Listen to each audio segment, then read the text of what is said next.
Recording in progress. Good morning. I'd like to declare a quorum and call the meeting to order. We are here for the Metro Council Business Meeting of June 13th, 2024. Connor, will you please call the roll? Yes, thank you. Councillor Wong. Present. Councillor Lewis. Present. Councillor Rosenthal. Present. Councillor Simpson. Present en route. Thank you. I believe, and we have Councillor Gonzalez now. And Councillor Nolan is excused today. And finally, President Peterson. Present, thank you. Before we begin our agenda items, Connor, could you please play the safety video for our in-person attendees? I'm Micah Reese, and I'm the Dive Safety Officer here at the Oregon Zoo, and safety is a big part of my job. Some of the things we consider here is diver safety. I'm out here at the Oregon Zoo, and you're at the Metro Regional Center.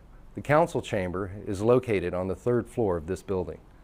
In the event of fire or fire alarm, please exit through the door in the northeast corner of the room, go down the steps to the 2nd floor, and exit through the main entrance by the reception desk and gather in the courtyard outside the entrance. In the event of a medical or fire emergency, please call 911 and notify the security agent at the front desk. The nearest defibrillator is mounted on the steps leading from the reception desk down to Grand Avenue.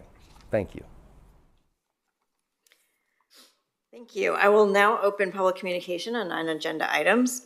Gavel banging. Connor, will you please describe to the audience our procedures for the public communication portion of the meeting? Yes, thank you.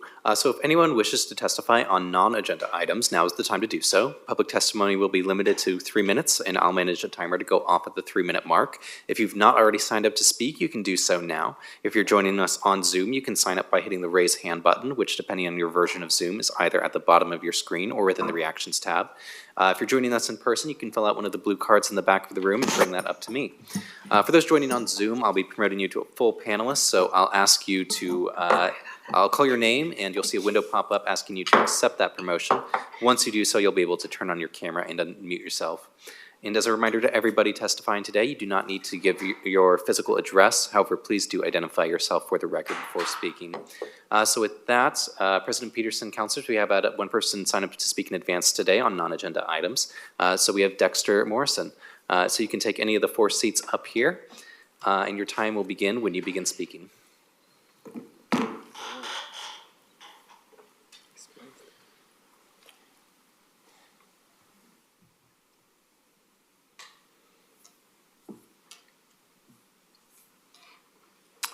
Good morning, Council. My name is Dexter Morrison. I'm retired from TriMet in 2018, and I've been working on my business plan ever since to improve the conditions of kids in this country. As a parent, I got to the point where I'm so frustrated of seeing kids dying on our streets from gun violence and drugs, and we don't seem to have a solution for the problem. Now I think I'm able to come to the table and offer a solution, not only for Portland, but for 5 other cities that I have proposed to do a civil rights, Be the Goats, sports and education facilities. These will be arenas where we will hold our Be the Goat sports tournaments to accommodate kids at all ages, to mainly bring in a structure, a discipline, goal setting, bringing in the right people as role models to teach the kids the right way to do it. So over the years, I had to shape my business plan to meet the needs of what the communities need. So I've been working with for a company in Florida for 3 years, trying to adapt my program to what they're doing. They have a history of building sports indoor and outdoor complexes since 2003 in all communities, but never on the West Coast. They have contributed over $15 billion in such time doing this for the improvement of communities and kids, but they have never reached out to a minority community with anything like this. So when I found out about them, that was my challenge. Why hadn't you guys did one of these in the Black communities? So over the course of time, for the last year, I've been working with one of the founders to shape my program. And it's to the point now that we're at a stage where we can deliver a business plan for the communities that's in need. And part of that is funding. His company will pay for 90%. They fund 90% of our project. 90% is funded. No taxpayer money, nothing like that. It's coming from the top man who lives in Florida, that understands the historical nature of something like this. And right now, I'm ready to go with this plan. I want to reach out to you guys as maybe as a partnership that we can get this done. This company is proven. I have a developer on my team now. We have a fundraising element to our team that will bring jobs and hope back to the community. It's hard to put 5 minutes into 3 minutes, but 5 years into 3 minutes, but I think you get the idea that I'm here to help, and we have solutions that would be valuable for all the cities that I've talked to. Thank you so much. Well, thank you, Mr. Morrison. And because we had a chance to talk beforehand, and you were introduced to our COO, and we're going to make sure you get introduced to our Expo Futures project lead on that. So thank you. Much Thank you appreciated. again for your time. All right, that is everybody who has signed up to in advance to testify on non-agenda items. We'll have an opportunity for testimony on the budget in just a little bit, but I'll just do one final call for anybody who has not signed up yet and would like to testify once again on non-agenda items today. Okay, and seeing no hands virtually or in person. President Peterson. All right, with that, we'll close public communication on non-agenda items and move on to resolutions. Council, we have resolution number 24-5418 for the purpose of adopting the 2027-2030 Metropolitan Transportation Improvement Program direction for the Portland metropolitan area. We have several pieces of legislation before us today, but this first resolution is a policy document that helps ensure that transportation projects in this region are funded and built in a manner consistent with the values of the Regional Transportation Plan, including prioritizing safe and equitable transportation options for all residents. We have Ted Leibold, our Resource Development Section Manager, here with us today, and he can introduce everybody else. Thanks. Yes. Thank you, Metro Council President Peterson and members of the Metro Council. Again, my name is Ted Leibold, Planning Manager here with Metro, and I'm actually here to introduce a relatively new employee in our section, Blake Perez, who will be managing the adoption of our Metropolitan Transportation Improvement Program, which will be developed over the next year and a half. For the next cycle of that, what we call the MTIP. And so with that, this is just the first step in that process, which is providing that policy overview to provide direction for the development of the MTIP itself. And with that, I'll turn it over to Blake. Ted, I was pressing the button. Is this on? If it's red, it's on. It's hard to see. I think it's on. It's on. It's on. Check. There we go. There you go. Morning, Council. Thanks for having me. Again, my name is Blake Perez. I'm here to present the MTIP program direction for 2730. Next slide, please. Really quickly, the purpose of today's presentation is to give you a little bit of the background on the Metropolitan Transportation Improvement Program, the program direction, its objectives, and some discussion and adoption. Next slide, please. We'll start with a little bit of a background. The MTIP, the Metropolitan Transportation Improvement Program, is one of the core functions of the MPO. The other processes have been recently adopted or underway, and the RUFA funding is running parallel right now as we do the MTIP for the future RUFA funding processes. But at the end of the day, the MTIP is one of the core functions of the MPO. Next slide, please. The purpose of the 2730 MTIP program direction is to provide clarity on the guiding direction for investments to request inclusion as part of the 2730 MTIP. The 2730 MTIP program direction establishes the expectations among regional partners and guides federal and relevant state and local transportation investment proposed for federal fiscal years 27 through 2030 in the metropolitan planning area. It does this by describing the policy priorities and outcomes transportation investments are expected to advance in support of the RTP. For those partners with responsibilities to administer federal transportation funds, the 2730 MTIP program direction is a reaffirmation of the common goals and objectives the planned investments are expected to make progress towards while in their stewardship. We can go to the next slide. I'm going to give you now a little bit of the background on the MTIP program direction process. As you can see here, what Ted mentioned earlier, we're coming to the end of a milestone here with this program direction. Earlier this year, we did some revenue forecasting with our partners and the development of the program direction.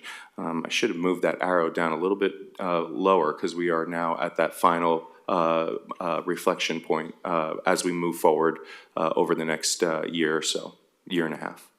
Next slide, please. Zooming in a little bit closer from the MTIP program direction, this is the process that we've been going through since the beginning of this year. A draft recommendations were put in front of TPAC and JPAC. We received some feedback on those from those groups. And then over the last month and a half, TPAC made a recommendation onto JPAC. We had some great discussion with the group at TPAC, some recommendations, a little bit of refinement, and then went to JPAC with, on the consent agenda with a unanimous approval recommendation to the board, to council, to Metro Council. And that's where we're here at today. Next slide, please. Great. So these are the four objectives that's laid out in the program direction. Number one is to advance the 2023 Regional Transportation Plan. 2, apply the strategic funding approach. 3, foster regional funding coordination. And 4, ensure federal compliance. Let's go to the next one. We'll do a little bit of a in-depth of each of the objectives. Metro is responsible for demonstrating the programmatic 4-year investment package in the MTIP advances implementation of the RTP. The RTP is the blueprint for transportation in the greater Portland region and a key tool for implementing the region's 2040 growth concept and climate smart strategy. The plan guides investments for all forms of travel, driving, transit, biking, and walking, and the movement of goods and services throughout the greater Portland area. It identifies urgent and long-term transportation needs and priority investments to meet those needs. Adopted by JPAC and the Metro Council in November of 2023, the 2023 RTP provides the policy foundation for investments in the 2730 MTIP, defining vision, goals, objectives, and policies for all investments made. As the 2730 MTIP investments get compiled into a 4-year investment program, an evaluation of the package of investments assesses how well the investments make progress towards the 2023 RTP goals. Next slide, please. This slide, you can see the 5 focus areas and goals of the RTP and how they filter through to the project lists and funding scenarios. Equitable transportation, mobility options, thriving economy, safe system, climate action, and resilience. Next slide, please. Objective 2 is to apply the strategic regional funding approach. The funding approach provides a starting point for the various funding programs or sources that are addressed in the MTIP and State Transportation Improvement Program. Attachment 1 in your materials in the program direction document provides the updated version of the strategic regional funding approach. We could go to the next slide too. Objective 3 is to foster regional funding coordination. As part of the implementation of the strategic regional funding approach, the region's partners agreed to regional coordination and information sharing when competing on the national stage for federal competitive discretionary funding programs. Regional coordination is an effort to make regional partners aware of what competitive applications are being put forward and ensure any necessary MPO programming or planning requirements have been met to allow access to funds if awarded. Regional partners that may have intentions of pursuing additional sources of funding should share the agency's intentions early in the process with the MPO. Working closely and early in the process with the MPO during the application process allows for improved regional coordination, affirms project eligibility, and assures funding is secured in an expedited fashion. Funding proposals can be shared with the MPO staff for review. The funding proposal review process allows for MPO staff to prepare for administration and coordination of funds. Next slide, please. And the final objective, ensure federal compliance. As a federal requirement to remain eligible to expend federal transportation funding, the 2730 MTIP and the process by which it is developed is expected to comply with all applicable federal regulations. Yeah, we don't have to go too much deeper into that one. Next slide, please. Finally, Council, today's discussion and questions. Any questions on the recommended MTIP program direction, an understanding of the RTP, the MTIP, and the STIP coordination, and is the Council ready to adopt? Next slide. This is the final one. Thanks for your time. I'm happy to answer any questions. Ted and I can answer any questions. Thank you so much and welcome. Thanks. Much appreciated. Counselors, any questions for staff at this time? Clarifications? Seeing none on, okay. Thank you. Do I have a motion for resolution number 24-5418 for the purpose of adopting the 2027 through 2030 Metropolitan Transportation Improvement Program direction for the Portland metropolitan area? Councilor Gonzalez, I'll move to approve what you just said, President Peterson. Thank you. Is there a second? I'll second that. It's been moved by Counselor Gonzalez and seconded by Counselor Simpson. Any further discussion? Any comments from our JPAC crew? I'll make a quick comment. Okay. Thanks, President Peterson. Well, one, Ted and Blake, thank you for the presentation and continuing to advance the policy that we've worked on as council and JPAC. Now we're moving into implementation, prioritization, the nitty gritty. And I really just wanted to take this time to Blake, welcome you to the Metro team as well. And Blake and I have been able to connect on a few of the other transportation committees. He helps staff and make sure that I represent the values and vision of the agency well. And just appreciate you. Congratulations on this role, and look forward to working with you and Ted as well. Appreciate you, boss. Thank you. Awesome. Anybody else? All right, seeing none. Connor, will you please call the roll? Yes, thank you. Counselor Wong. Aye. Counselor Lewis. Aye. Counselor Rosenthal. Aye. Counselor Simpson. Aye. Counselor Gonzalez. Aye. And President Peterson. Aye. The motion passes. Thank you very much. Thank you, Council. And we look forward to seeing more of you. Thanks. All right, we'll move on to resolution number 24-5405 for the purpose of adopting the annual budget for fiscal year 2024-25, making appropriations and levying ad valorem taxes. Our next two resolutions, Council, bring us to the close of the budget season with the adoption of the budget and capital improvement plan. I want to extend my appreciation to all Metro staff in finance, in the COO's office, and around the agency who have worked to ensure we use public resources effectively to achieve our policy goals. Today, we have both our COO, Marisa Madrigal, and our CFO, Brian Kennedy. Who am I kicking it over to? And President Peterson, I just want to note for the record that Counselor Nolan has joined us now online. Thank you. I'll take it. Thank you. Thank you, President Peterson. Good morning, Council. Before I turn it over to our Chief Operating Officer, or Chief Financial Officer, I just gave you a promotion. And it would be well-deserved. Brian Kennedy, I too want to just appreciate all the work that goes into this.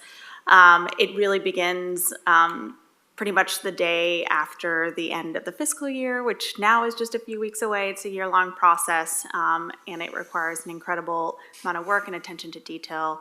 I also want to just really appreciate the super robust policy discussions that we've been having with you through the budget amendment process, through the department presentations. It's been, I think, a really rich process, and I just want to appreciate that. So with that, Brian, take it away. Thank you. Thank you, Council President Peterson. Members of the council, I'm Brian Kennedy, Chief Financial Officer. I use he, him pronouns. I have a short presentation to wrap this up. So could we go to the next slide, please? As noted in the introduction, you will be considering 2 resolutions today, and I will talk briefly about both of them. They're both an important part of this process. Next slide, please.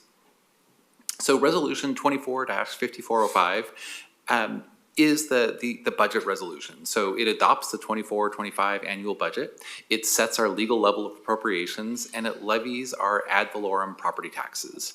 So those are both very important steps required under Oregon local budget law and essential to wrapping up this part of the process. Next slide, please. You've seen this graphic before. We are nearing the end. This process, from a council perspective, really starts back in November and November of 2023, and we are wrapping it up today on June 13th. We've gone through a number of steps in the process with a lot of engagement and a lot of interaction with council. Next step, please. So the public phase of the process really begins in April, and in that time we have had 8 different public hearings, 11 different department presentations, and at least 12 council meetings or work sessions. So while this step of the process, for members of the public might feel pretty quick, there have been a lot of engagements, a lot of interaction throughout over the last 6 months in particular. Next slide, please. So as Marisa mentioned, when we kicked off the budget back in April with a budget message, so the proposed budget does slow growth in some areas, and it makes some strategic investments in other priority areas. Coming out of the pandemic, we had really dramatic kind of negative changes from the pandemic impacts and a kind of rapid recovery. We're moving into a more stable process. The budget continues to focus on a number of successful implementations in key areas. And we also have challenges, particularly around our visitor venues that we continue to struggle with. So the budget reflects those and makes some accommodations for those challenges we continue to experience. Next slide, please.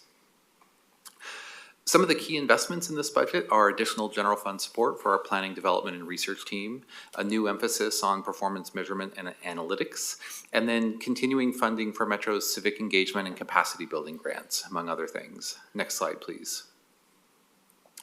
The council provided strategic direction around investments in 3 target areas: housing, economy, and the environment. As you saw in the presentations from departments earlier in the process, we have framed our budget presentations around those areas and identified the key investments and key leveraging of existing investments in the department budgets designed to move the agency forward in those target areas. Next slide, please. Last week, Council adopted a number of budget notes and amendments, making important changes to the budget. I'm going to run through those very quickly.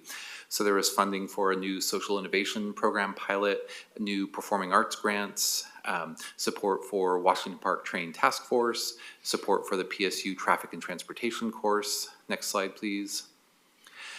Funding for new investments in reuse program and reuse organizations, and then funding for climate and resilience projects across the agency. So a number of significant changes to the budget advancing some of Council's key priorities. Next slide, please. In summary, the total adopted budget is over $2 billion, $2.09 billion. Total FTE, just over 1,170. In terms of changing from the 23-24 amended budget, that's an appropriation increase of $288 million. Most of that change is actually, as we mentioned at the proposed budget time, is kind of a accounting entry related to the supportive housing services and carry forward of funds. So the appropriation is up 16%, but again, most of that is related to supportive housing. There are 19 new FTE in the budget, an increase of just over 1.7%. So overall, from an operating perspective, a really modest change from the last fiscal year. Next slide, please. So the property tax levy, one of the most important parts of this budget adoption.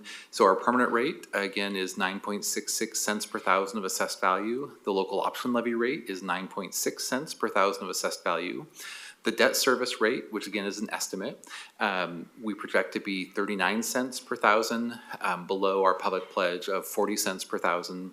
For the average homeowner, that's with an assessed value of $275,000 a year, or $275,000 home value, that would be about $160 a year. Next slide, please. So moving on to the second resolution, you'll talk about today, Resolution 24-5406. So that adopts the fiscal year 2024 through 25 through 2028-29 capital improvement plan. And then it readopts Metro's financial policies. So there are no significant changes to the financial policies other than the addition of several of the criteria that were previously part of the solid waste fee setting criteria. So we move those into the financial policies, reflecting the general best practices around utility fee management. Otherwise, the policies are unchanged from last fiscal year. Next slide, I believe, is the final slide. I just want to wrap up by thanking you for your support through this process and your engagement and involvement. Thank our executive leadership team, Marisa, Andrew Scott, Holly Calhoun, Steve Falstick, Carrie McLaren, and then most importantly, our budget team, Cinnamon Williams, Financial Planning Director, Joshua Burns, who stepped up as our budget manager during this time, and then our finance managers. We have a great team. Ashley Sloan for the Merck venues, Tom Andrews for the Oregon Zoo, Patrick Dennis for WPEZ, Shantae Clark for Parks and Nature, and Rachel Lembo for Planning, Development, and Research and Housing. So thank you very much, and I'm happy to answer any questions. Good job on the list. That's forgot all I have to say. Sorry, I would have forgot. screwed that one up. I forgot Robin Briggs, Central Oh, Services. okay, but that's okay. So I didn't You actually didn't, nail because it. we're still here. You didn't forget her. But thank you for that. Counselors, any questions for Brian at this time? We've had many conversations, and I'm not seeing any hands raised in person or online. So we'll move into our public hearing. Thank you. Thank you so much. We have a public hearing on resolution number 24-5405 for the purpose of adopting the annual budget for fiscal year 2024-25, making appropriations and levying ad valorem taxes. I will now open our public hearing. This is the final one on resolution number 24-5405. Connor, will you please describe to the audience our procedures for the public hearing? Yes, thank you, President Peterson. So if anyone wishes to testify on resolution number 24-5405, now is the time to do so. Public testimony will be limited to 3 minutes, and I'll manage a timer to go off the 3-minute mark. If you've not already signed up to speak, you can do so now. If you're joining us in person, you can sign up by filling out one of the blue cards on the back of the room and bringing that up to me. If you're joining us on Zoom, you can sign up by hitting the raise hand button, which, depending on your version of Zoom, is either at the bottom of your screen or within the reactions tab. For those joining on Zoom, I'll promote you up to a full panelist, so I'll call your name. You'll see a window pop up asking you to accept that promotion. Once you do so, you'll be able to turn on your camera and unmute yourself. And as a reminder to everybody testifying today, you do not need to give your physical address. However, please do identify yourself for the record before testifying. So with that, President Peterson, counselors, we have had some folks sign up in advance to speak today. You also just had some written testimony that was distributed to you all. So with that, first up, we have, apologies, we have Malcolm Ricks, and on deck is Sheila Harris. So you can take any of these 4 seats up here. You'll have 3 minutes, and your time will begin when you begin speaking. Good morning. Good morning. Welcome. I was reading the blue handout from last week, or the last testimony on how to address the council. Good day, General Counsel. For the record, that's Malcolm Ricks and Sheila Harris with My Brother's Keeper. Excellent. I'll make it short and brief. I just heard the budget. We came at the last meeting to have the budget increase for Metro, I think $400,000, to support the My Brother's Keeper team, which works with your RID patrol, doing the homeless camp cleanup and the things on the side of the road. And through the process, questions were asked, Malcolm, why is your team more expensive than the Central City Concern team?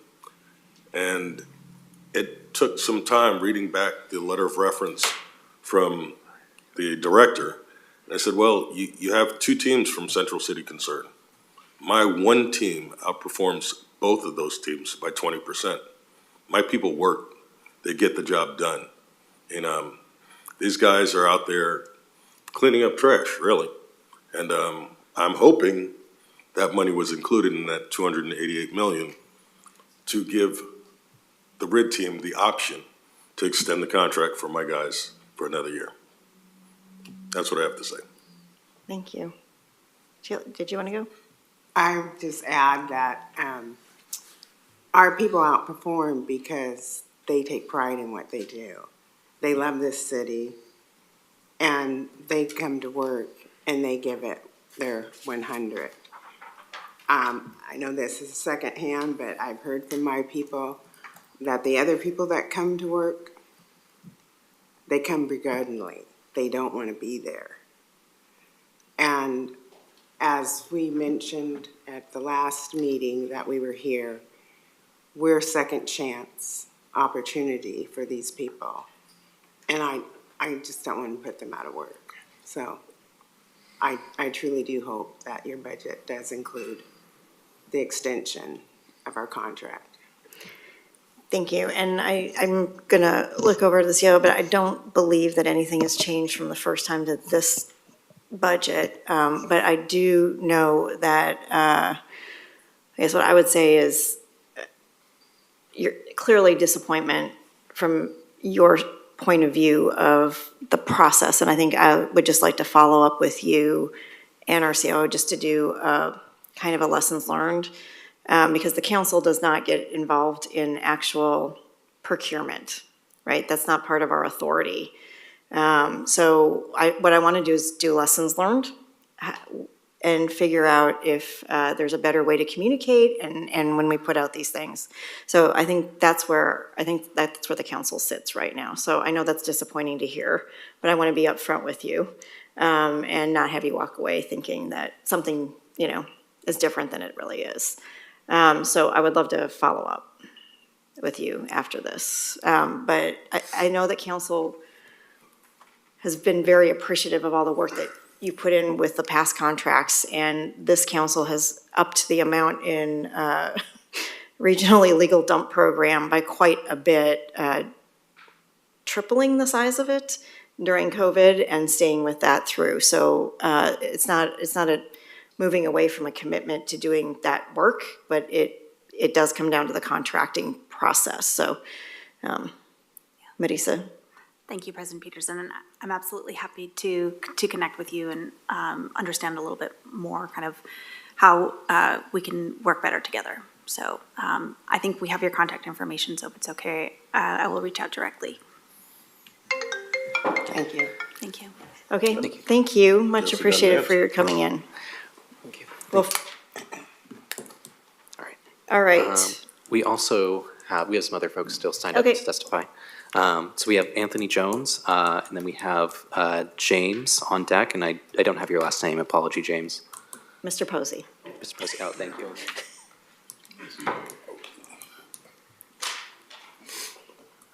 Good morning, go ahead. Actually, you're gonna need to pull that mic down towards you for the record, thanks. Sure. Hello, Council Chair Peterson and members of the Metro Council. My name is Tony Jones, and I'm the Chair of Economic Development for the Coalition of Black Men. We're a 30-year organization with programs in mentoring, health and wellness, and economic development for Black households. So I'm going to ad-lib a little bit based on your direct comment about not additional funds in the budget for this piece. But I am going to repeat some of the reasons why we want to do this. As you know, that minority contracting, we're always at a deficit of minority contractors. And while we respect the approach that the waste prevention team has taken, what it lacks is a minority contractor. I do respect Central City Concern. They're a wide-ranging organization, a number of other things in the community. And I do respect that Metro wants to establish its own approach with regard to workforce, and I think that's what it boils down to.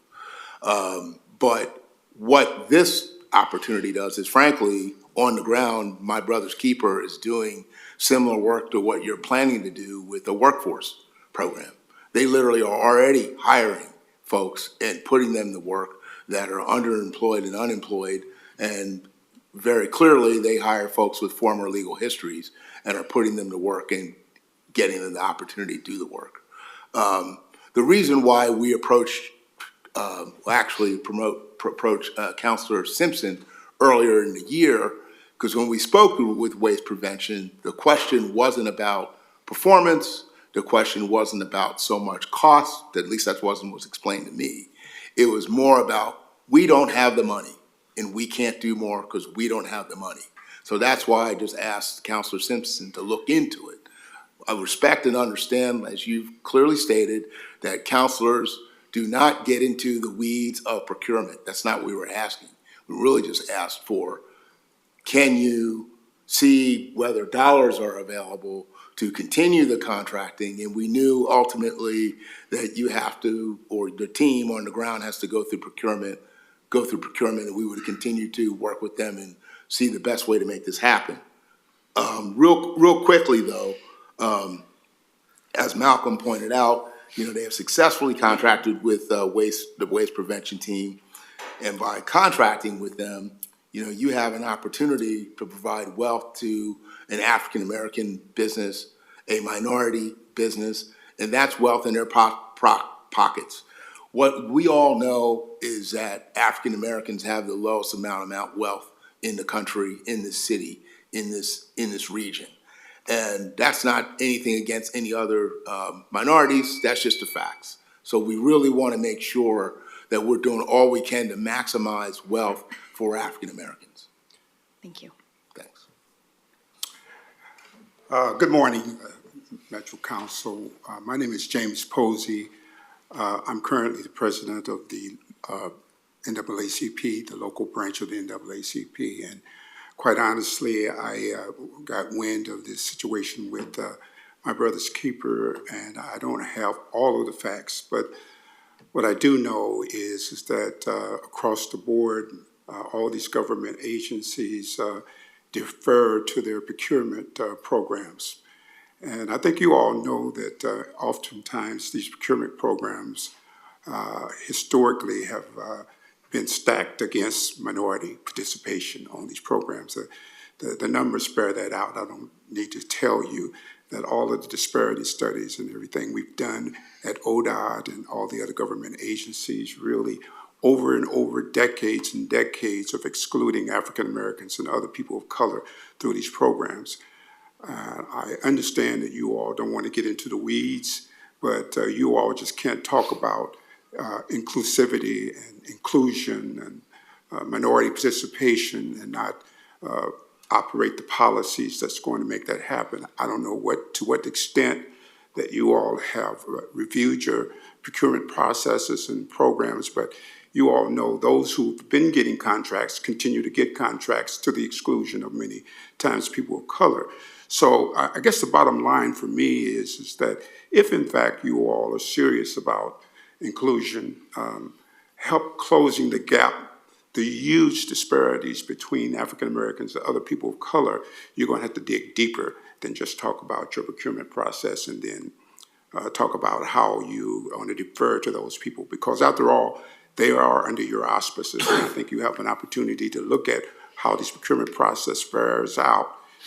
The other piece is, in the particular case of Malcolm Ricks, you all get a double whammy with Malcolm Ricks and his programs. I'm not sure you all understand clearly that because of some of these programs, we have a higher rate of incarceration, people who can't get jobs, and at the end of this is families. There's a connectivity. I don't know if you all are connecting the dots in terms of what goes on, the higher rates of homelessness among African Americans, other people of color.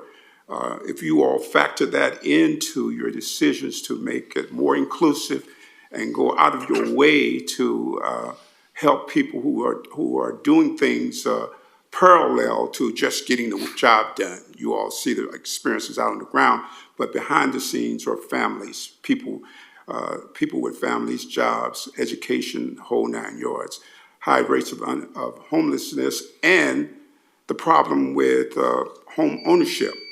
So in conclusion, I just wanted to tell you all, we'd appreciate you looking deeper than just on the surface in your policy approach to this particular matter. Thank you very much for your time. Thank you. Thank you very much. And I will just for the record say that our procurement folks have been working very closely over the past decade to go way deeper.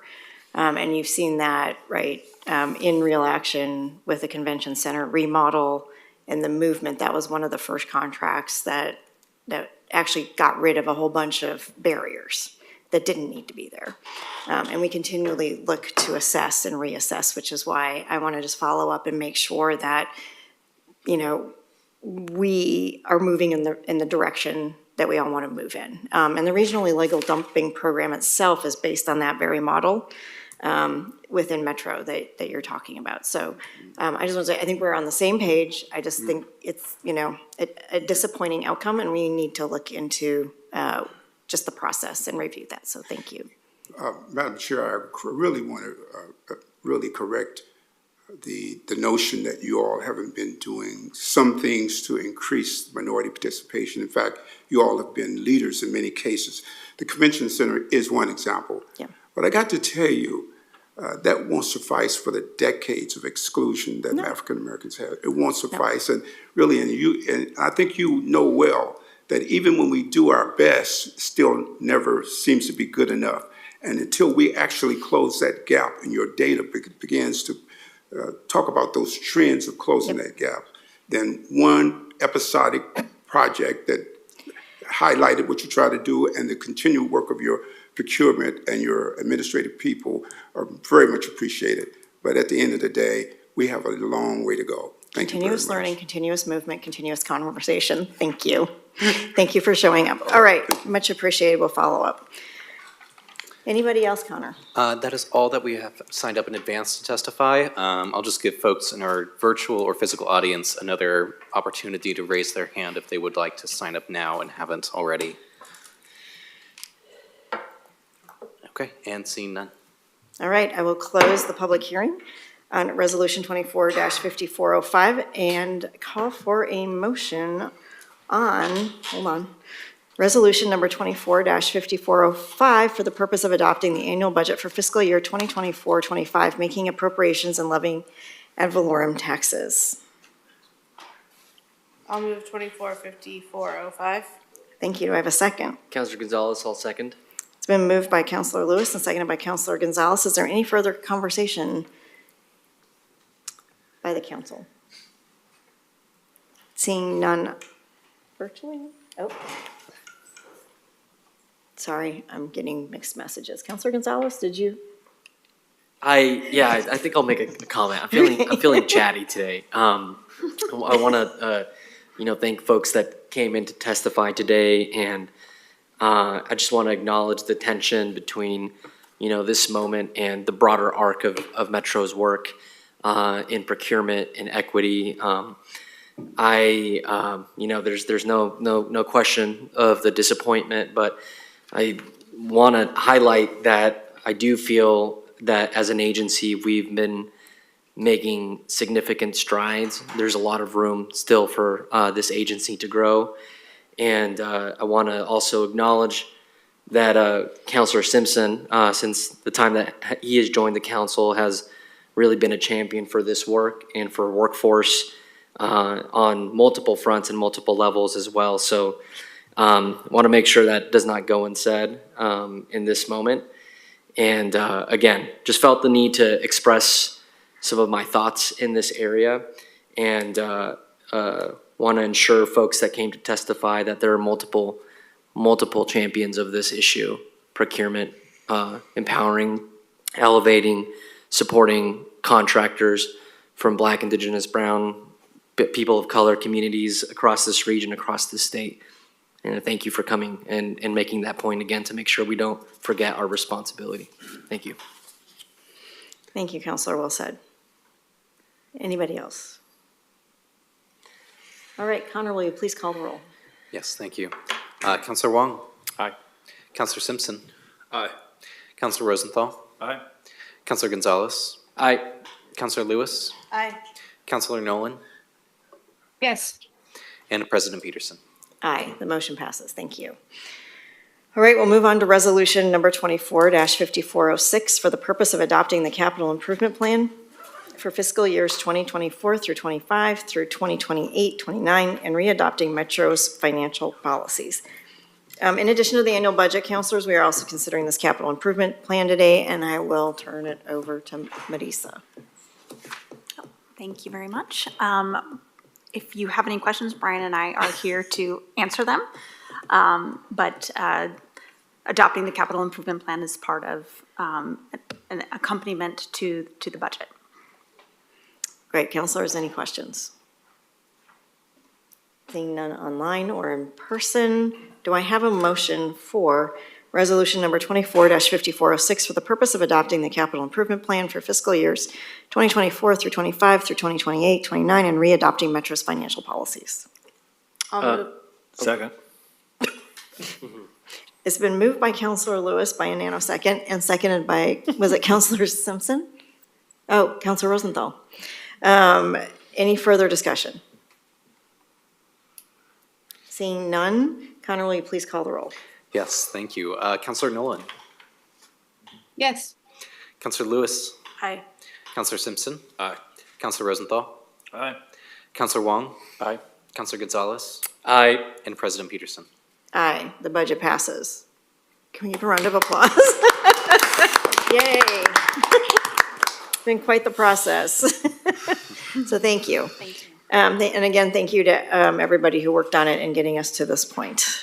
Much appreciated, and we will continue to work on strategic targeting, strategic budgeting, and making sure that as we move along, we have a way to have bigger conversations about policy development over time and getting that into the budget. So thank you. All right, we'll move on to ordinances. We have our first reading and public hearing. Our next two agenda items are the first readings and public hearing for two separate ordinances for annexation of land into the Metro District boundary. For the sake of efficiency, we will hold two public hearings together after the staff presentation. I'm actually going to turn this over to our attorney now to point out that we have an issue with one of them that we just want to clarify. Actually, thank you, President Peterson, for that. That is with agenda item 4.3. So not on these two land use ordinances. Not these that will two. come later. But Okay. thank you. Please do that at that. We will come back to that, counselors. All is well with 4.1 and 4.2. So I will turn it over now to Glenn. President Peterson, I think I should do Sorry, the, yes. that's right. So Apologies. I will now talk about some of the procedural requirements for this hearing, and after that, President Peterson will make a request for anyone to disclose any conflicts of interest or ex parte contacts. So because this annexation involves, or actually both these annexation ordinances involve land use applications that require public hearings, quasi-judicial public hearings, there are some additional procedural requirements that must be addressed. First, council members must declare a conflict of interest or ex parte contact prior to the staff presentation. If a councilor has a conflict of interest, they are not allowed to participate in the council discussion or vote on that application. If a councilor has had an ex parte contact, they must declare the substance of it on the record, and that is subject to rebuttal. Discussions with Metro staff are not considered ex parte contacts. Councilors will be asked to declare any conflict of interest or an ex parte contact after I describe additional procedural requirements. For quasi-judicial hearings of this type, Oregon land use statutes require the following statement of required procedures. Under Section 3.09.070 of the Metro Code, this type of annexation into the Metro District boundary must be initiated by petition, which must be reviewed and acted on by the council following a public hearing. Public testimony at this hearing should only address the applicable approval criteria. The approval criteria are set forth in Section 3.09.070 of the Metro Code and are more specifically identified in the staff report, which is part of the packet of materials before the council today. The decision of the council is final, although it can be challenged by filing a notice of intent to appeal with the Land Use Board of Appeals within 21 days of the final decision. If any person fails to raise an issue in person during the hearing or by letter, or fails to provide sufficient evidence to allow the council to respond to an issue, that issue may not be the basis of appeal to LUBA. failure of the applicant to raise constitutional or other issues relating to proposed conditions of approval with sufficient specificity to give the council an opportunity to respond to the issues precludes an action for damages in circuit court under ORS 197.796. The hearing procedures. First, Metro staff will present a short report on both applications. The staff report will describe the proposal, identify the applicable approval criteria, and summarize the staff recommendations. The applicants may then make presentations in support of their applications. Following any presentation by an applicant, other persons in support of the applications will be given an opportunity to speak. Opponents, if any, will then have the opportunity to speak, and the applicant may then rebut any testimony from opponents. After that, public testimony and the record will be closed. After the record is closed to all parties, council members may discuss the request and ask questions of staff. A council vote will not be held until after the second reading. This hearing is part of the official record. In your testimony, please speak specifically to this application and how the criteria relate to the request. Please also submit a copy of any written testimony, and we will maintain that as part of the record. And that concludes my comments. Thank you. Much appreciated. The case matters being reviewed before us are the proposed ordinances. Ordinance number 24-1512 for the purpose of annexing to the Metro District approximately 27.85 acres in Hillsborough, north of Northeast Evergreen Road between Northwest 273rd and Northeast Sewell Avenue. And ordinance number 24-1513 for the purpose of annexing to the Metro District approximately 20.66 acres in Sherwood, north and west of Southwest Brookman Road. Do any counselors have any ex parte contacts to disclose at this time? Seeing no hands raised and shaking heads, that's a no. Do any council members have a conflict of interest to declare? None. Seeing no hands raised and shaking heads, I will say that's a no. I will now call on Glenn at this point to introduce the two ordinances. Thank you, Council President Peterson and councilors, and happy Pride Month. I'm Glenn Hamburg, Associate Regional Planner using he, him pronouns. This combined public hearing, as has been stated well, is for two separate ordinances. The first ordinance, 23-1512 would, if approved, annex to the Metro District approximately 27.85 acres of Hillsborough to the Metro District. And the second ordinance, which is 23-1513, would annex approximately 20.66 acres of Sherwood to the Metro District. The Hillsborough territory is located north of Northeast Evergreen Road and north of the Hillsborough Airport, between 273rd and Northeast Sewell Avenue, and the application includes adjacent rights-of-way. The Sherwood territory is located in the south end of the city, along Southwest Brookman Road, and also includes some adjacent public rights-of-way. Maps of the areas are included with the staff report and the draft ordinance in your packets. While the subject territories are already in the urban growth boundary, have already been annexed to the respective cities, and have been zoned by those cities for urban land uses consistent with their plans, before any actual urban development can occur, the territories must be annexed to the Metro District, hence these applications.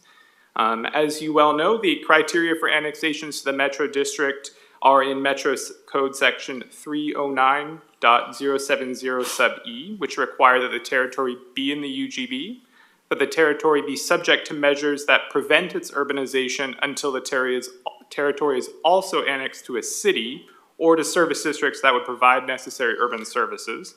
And finally, that the proposal be consistent with any applicable cooperative or urban services agreements that are adopted pursuant to statute. So as outlined in the respective staff reports, the two applications meet these criteria.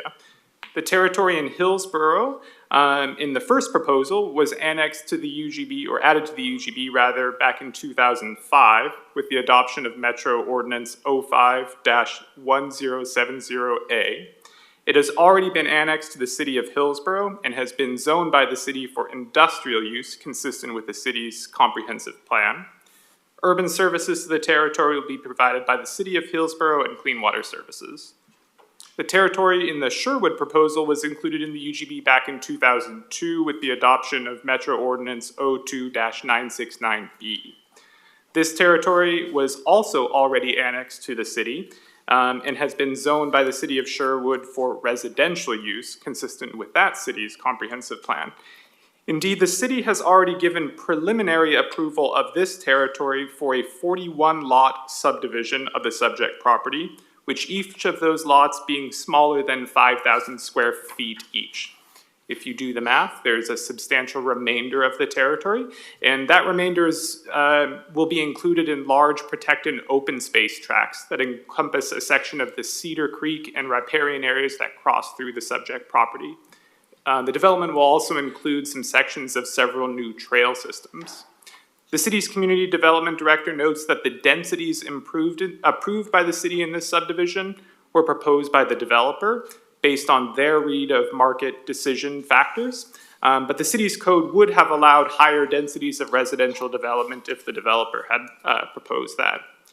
Ultimately, when the property is developed, urban services likewise would be provided by the city of Sherwood and by Clean Water Services.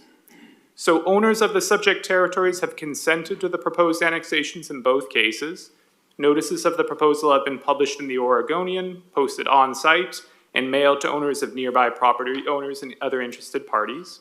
Staff have received no written or verbal opposition to either proposal. Therefore, we recommend approval of those two ordinances. And I'm available to answer some questions. Thank you, Glenn. Councilors, any questions? Councilor Lewis.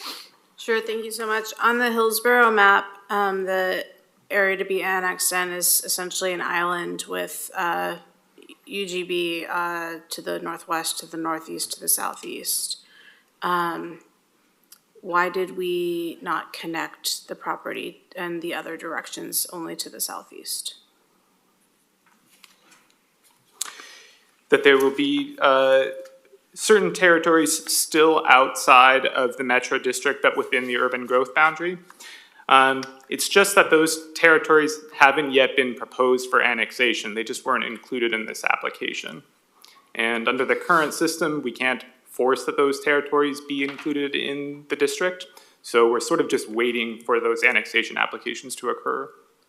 Yeah, I guess I would suggest that, I get that we can't force anything, but to continue the confusion by making an actual island and almost closing off a almost circle probably isn't helpful in the long-term development scheme. So I would love for Hillsborough to think through how to make future annexations easier, not harder.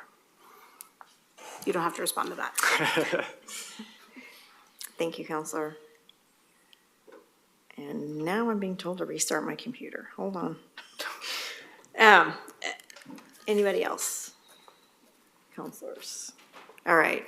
Seeing none, I'll let Connor get back into his seat. I will now open the public hearing on ordinance number 24-1512 and ordinance number 24-1513. Connor, will you please describe the audience our procedures for the public hearing? Yes, thank you. So if anyone wishes to testify on ordinance number 24-1512 or ordinance number 24-1513, now is the time to do so. Once again, testimony will be limited to 3 minutes, and I'll manage a timer to go off at the 3-minute mark. If you've not already signed up to speak, you can do so now.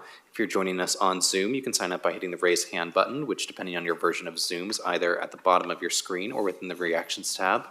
If you're joining us in person, you can sign up by filling out one of the blue cards in the back of the room and bringing that up to me. For those joining on Zoom, I'll promote you up to a full panelist. So I'll call your name, you'll see a window pop up asking you to accept that promotion. Once you do so, you'll be able to turn on your camera and unmute yourself. And as a reminder for everybody testifying today, you do not need to give your physical address. However, please do identify yourself for the record before testifying. So with that, President Peterson, councilors, we have not had anybody sign up in advance to speak, but I do see one hand that has gone up in our virtual audience. So since we are taking first, I believe we are taking any testimony in support of the application. That's correct. Yeah, thank you. So I see that with that, okay, I was asking again for any one who would like to testify in support of the application. Okay, and now if anybody would like to testify against the application, please raise your hands. Okay, we do have a hand up from Laura, so Laura, I'll go ahead and promote you up.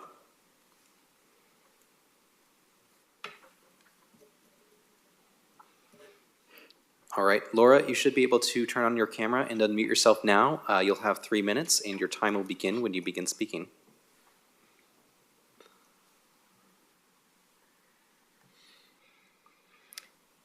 All right. Laura, are you able to unmute yourself? Oh, I see that you're on camera. You're still muted, though. Sorry, I'm There we go. talking to myself. Okay. Hi, everyone. Thank you so much. I have been a Sherwood resident of a little over 25 years, so I've watched this city grow astronomically. And I am located next to the Brookman project, which has already developed a portion of that road, and it has been very difficult to be a resident living that close to the construction. There's also, my question really revolves around the fact that there is also a Sherwood West concept plan going on. So there's a huge amount of development at that side, a huge amount of development at this side. And I have concerns about the encroachment into our green space. There is a creek running through there. I have concerns about infrastructure support. I feel like the city is getting really, really crowded and tight, and our roads are not necessarily set up for that kind of traffic. We've built school upon school. The schools are approaching what I would consider to be either at capacity or extremely close to it. I just have a lot of concerns about continuing to develop this area without those things. Really, I feel able to support that. Thank you, Laura. I will ask for anybody else who would like to testify again against this proposed ordinance. Okay, and seeing no hands. And now we need to open up an opportunity for any of the applicants to rebut any of the opponent testimony. Thank you. So if any of the applicants are in our Zoom or physical audience, if you can hit the raise hand button if you're on Zoom, I will promote you up. Okay, and I do not see any hands. Okay. With that, thank you for all that testified. We will close the public hearing on these two ordinances, and the second reading and council consideration and vote on both ordinances are scheduled for June 20th, 2024. We have one more first reading and public hearing today, councilors, and that's ordinance number 24-1515 for the purpose of adding, thank you, Glenn, apologies. Ordinance number 24-1515 for the purpose of adding members to the Regional Waste Advisory Committee and adding solid waste fee review to the committee's purpose. Now I will look over to our attorney for clarification.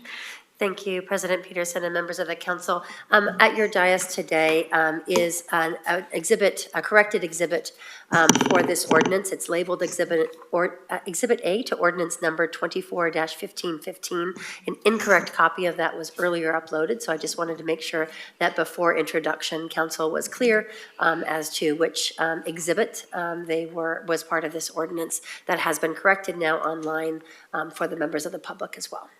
Awesome, thank you. Last week, council, we heard a presentation on the potential changes to the structure of the Regional Waste Advisory Committee, or RWAC, based on feedback from stakeholders and community members. These recommended changes would create more diverse participation in RWAC and provide the committee with new opportunities to review proposed solid waste rates during the rate setting processes each year.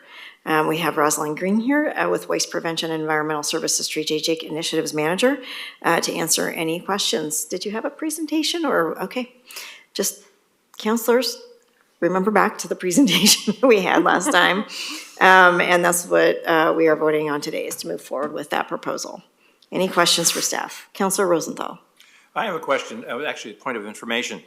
I have a proposed amendment to this ordinance, and do you want this now or at the second reading?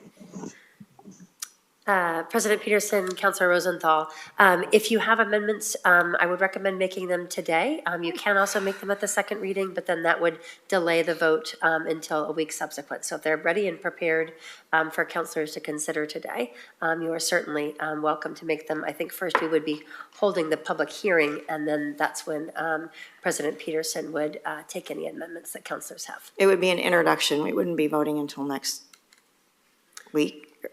I'm sorry. Just a moment, Counselor. I'm trying to figure this out. Thank you, President Peterson. It's, in many ways, it's at the council's pleasure. So if Councilor Rosenthal has a motion he'd like to make today to amend this ordinance, he can do so. Councilors could request that he delay that until next week if that's the council's preference. But it can happen either at today's hearing or it can happen at the second reading. Our code requires that any amendments that are made need to be published for 3 days before council action. So a consequence of having an amendment at the second reading is that we effectively end up with a third reading and the action on the ordinance, if any amendments are adopted, is delayed for 1 more week. And I'll just ask, is there any reason that, is there a deadline that I should be aware of? Our target, thank you for the question, President Peterson. Just for the record, my name's Rosalind Green, and I'm the Strategic Initiatives Manager for WPEZ. And the delaying it would just delay recruitment. We are trying to recruit the updated committee to start in September or October, so it would just delay the recruitment. And if we were able to get it on the agenda for a week later, that would not be a problem. Correct. Okay. And and our next date is scheduled for the 27th currently. Okay. All right. Why don't we go ahead and have our public hearing and then come back to the amendment, which is what our attorney proposed. So I will open the public hearing for ordinance number 24-1515. Connor, will you please describe to the audience one more time our procedures for the public hearing? Of course. So if anyone wishes to testify on ordinance number 24-1515, now is the time to do so. Once again, public testimony will be limited to 3 minutes, and I'll manage a timer to go off of the 3-minute mark. If you've not already signed up to speak, you can do so now. If you're joining us in person, you can fill out one of the blue cards in the back of the room and bring that up to me. If you're joining on Zoom, you can sign up by hitting that raise hand button, which, depending on your version of Zoom, is either at the bottom of your screen or within the reactions tab. So for those joining on Zoom, I'll promote you up to a full panelist. So I'll call your name. You'll see a window pop up asking you to accept that promotion. Once you do so, you'll be able to turn on your camera and unmute yourself. As a reminder to everybody testifying today, you do not need to give your physical address. However, please do identify yourself for the record before testifying. So with that, President Peterson, councilors, we have not had anybody sign up in advance to testify on this. And I will just give folks in our audience another second to get their hand up if they would like to testify. Okay, and seeing none. Thank you. We will go ahead and close the public hearing. And I will ask Councilor Rosenthal to introduce the amendment, and we can see where we want to go from there. All right, the proposed amendment I have is to eliminate item B5, or 4, actually, it's now 4, one user of the garbage and recycling system, and to add that user to what is now item 10 and make it 2 representatives from the reuse organization. And let me speak to that real briefly. The current term, one user of the garbage and recycling system, first of all, it's incorrect. The term user is not defined. It could be a person, it could be a corporation, it could actually be a pet. It could be anything, because previously we used the term individuals or representatives or counselors, and we referred to specific individuals. So as it is written, it is largely a meaningless allocation of a person on this committee. And since the other reason for adding it to number 10, 2 representatives from a reuse organization within the metro region, is because reuse is going to, we hope, is going to play a very large role going forward, that I think that would be appropriate. We already have 3 representatives of underrepresented groups on there. One could propose to change that and add it to one of those other categories, but my choice was number 10. But I think it's just technically incorrect to have a general statement like that. One user. We are all users of the garbage and recycling system. And so are all corporations and all pets. Councilors, any questions for Councilor Rosenthal on the proposed amendment?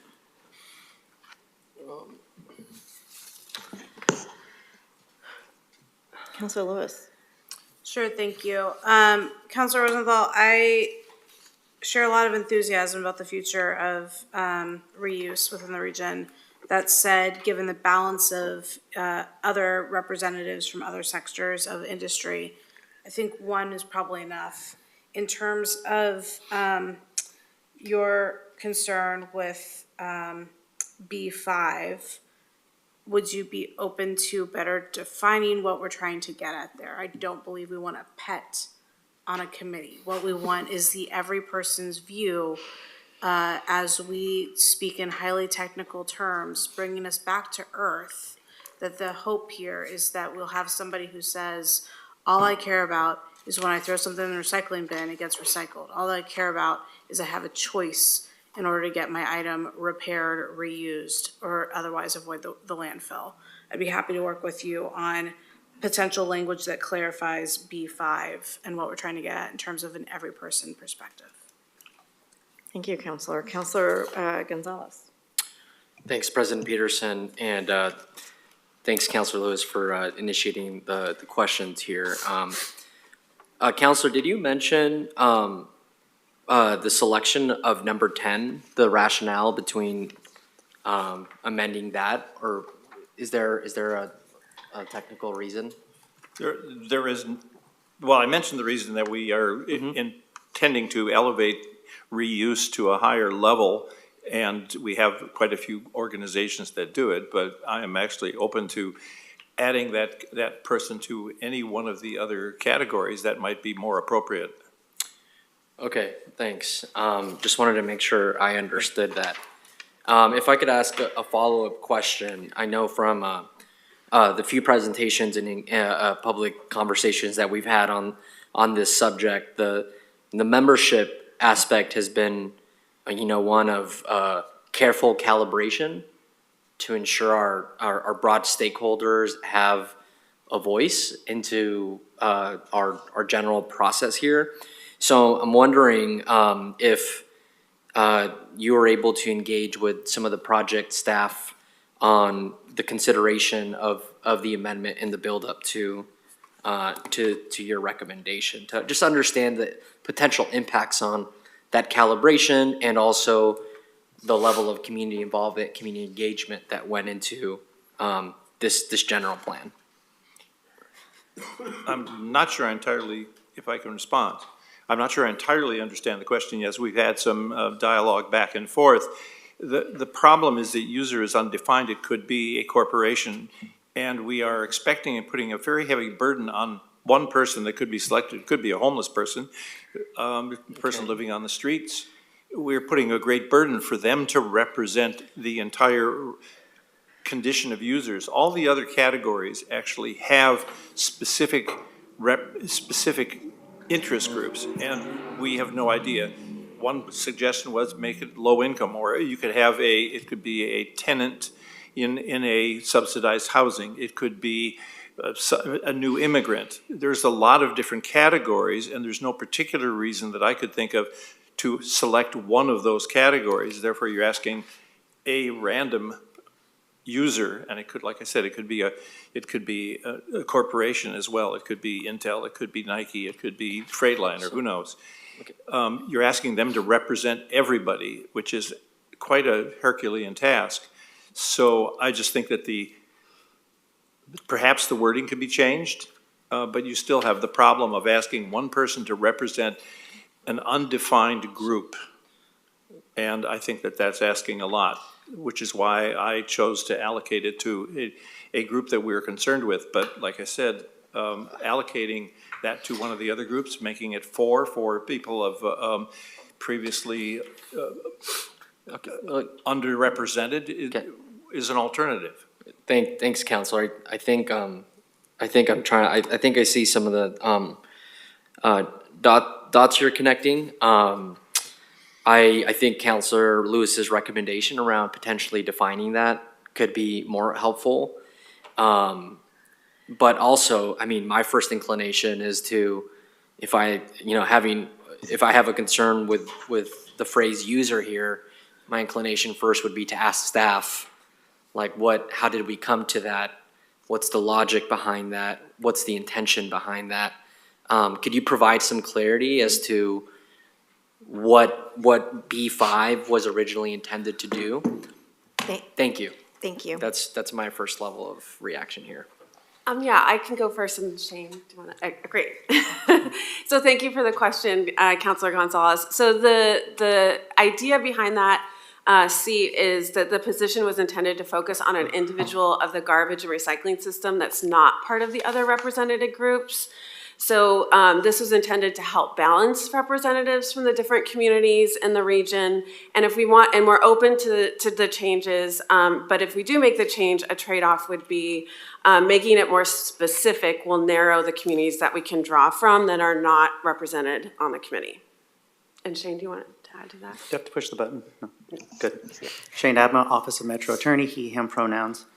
What the change that's occurring here is just using the terminology garbage and recycling instead of solid waste. We already have a user on the committee. We've had one for many years. We could clarify what user means if you want an individual, but the change that you propose, and of course you're free to do that, would mean that we would terminate that position because that would no longer be in the code. Okay. Yeah, all right, I'll leave it there and I'll open the conversation for others, thanks. Turn it over to Councilor Rosenthal to ask questions of staff. Well, I guess my question is, if we meant individual, why didn't we say individual? And if we meant individual who is not otherwise represented, why didn't we say that user, because of the use of the term individual or representative in previous ones, specifically opens it up to anything, corporate as well as not, but we have chosen an individual. So I guess the question is, I mean, that's another alternative, but you present an alternative wording, which I had not heard before. We could clarify and bring back an amendment that says an individual user. If your concern is that it's an individual, we can make that happen. If you feel that that this person is going to be too broadly represented for all the people in the system, that's a different issue that we can. Well, no, you also said that is not otherwise representative. That was another criteria that was not expressed in this. Is that correct? Say that, can you explain that one more time?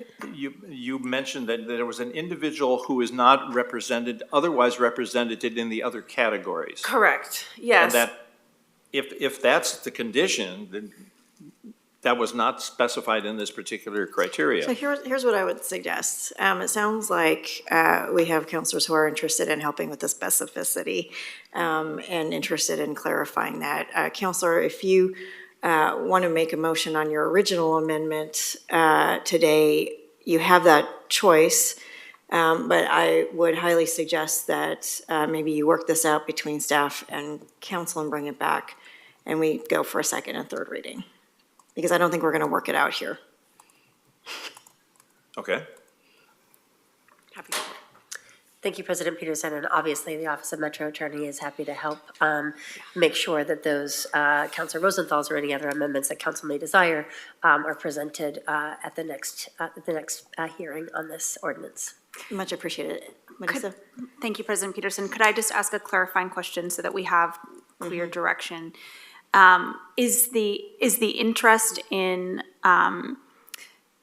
further defining this seat as individual, or is the concern the broader one that Shane stated about, that individual being able to represent kind of Right, what I'm hearing from the council in response is that they're interested in making sure that user is defined but not narrowed.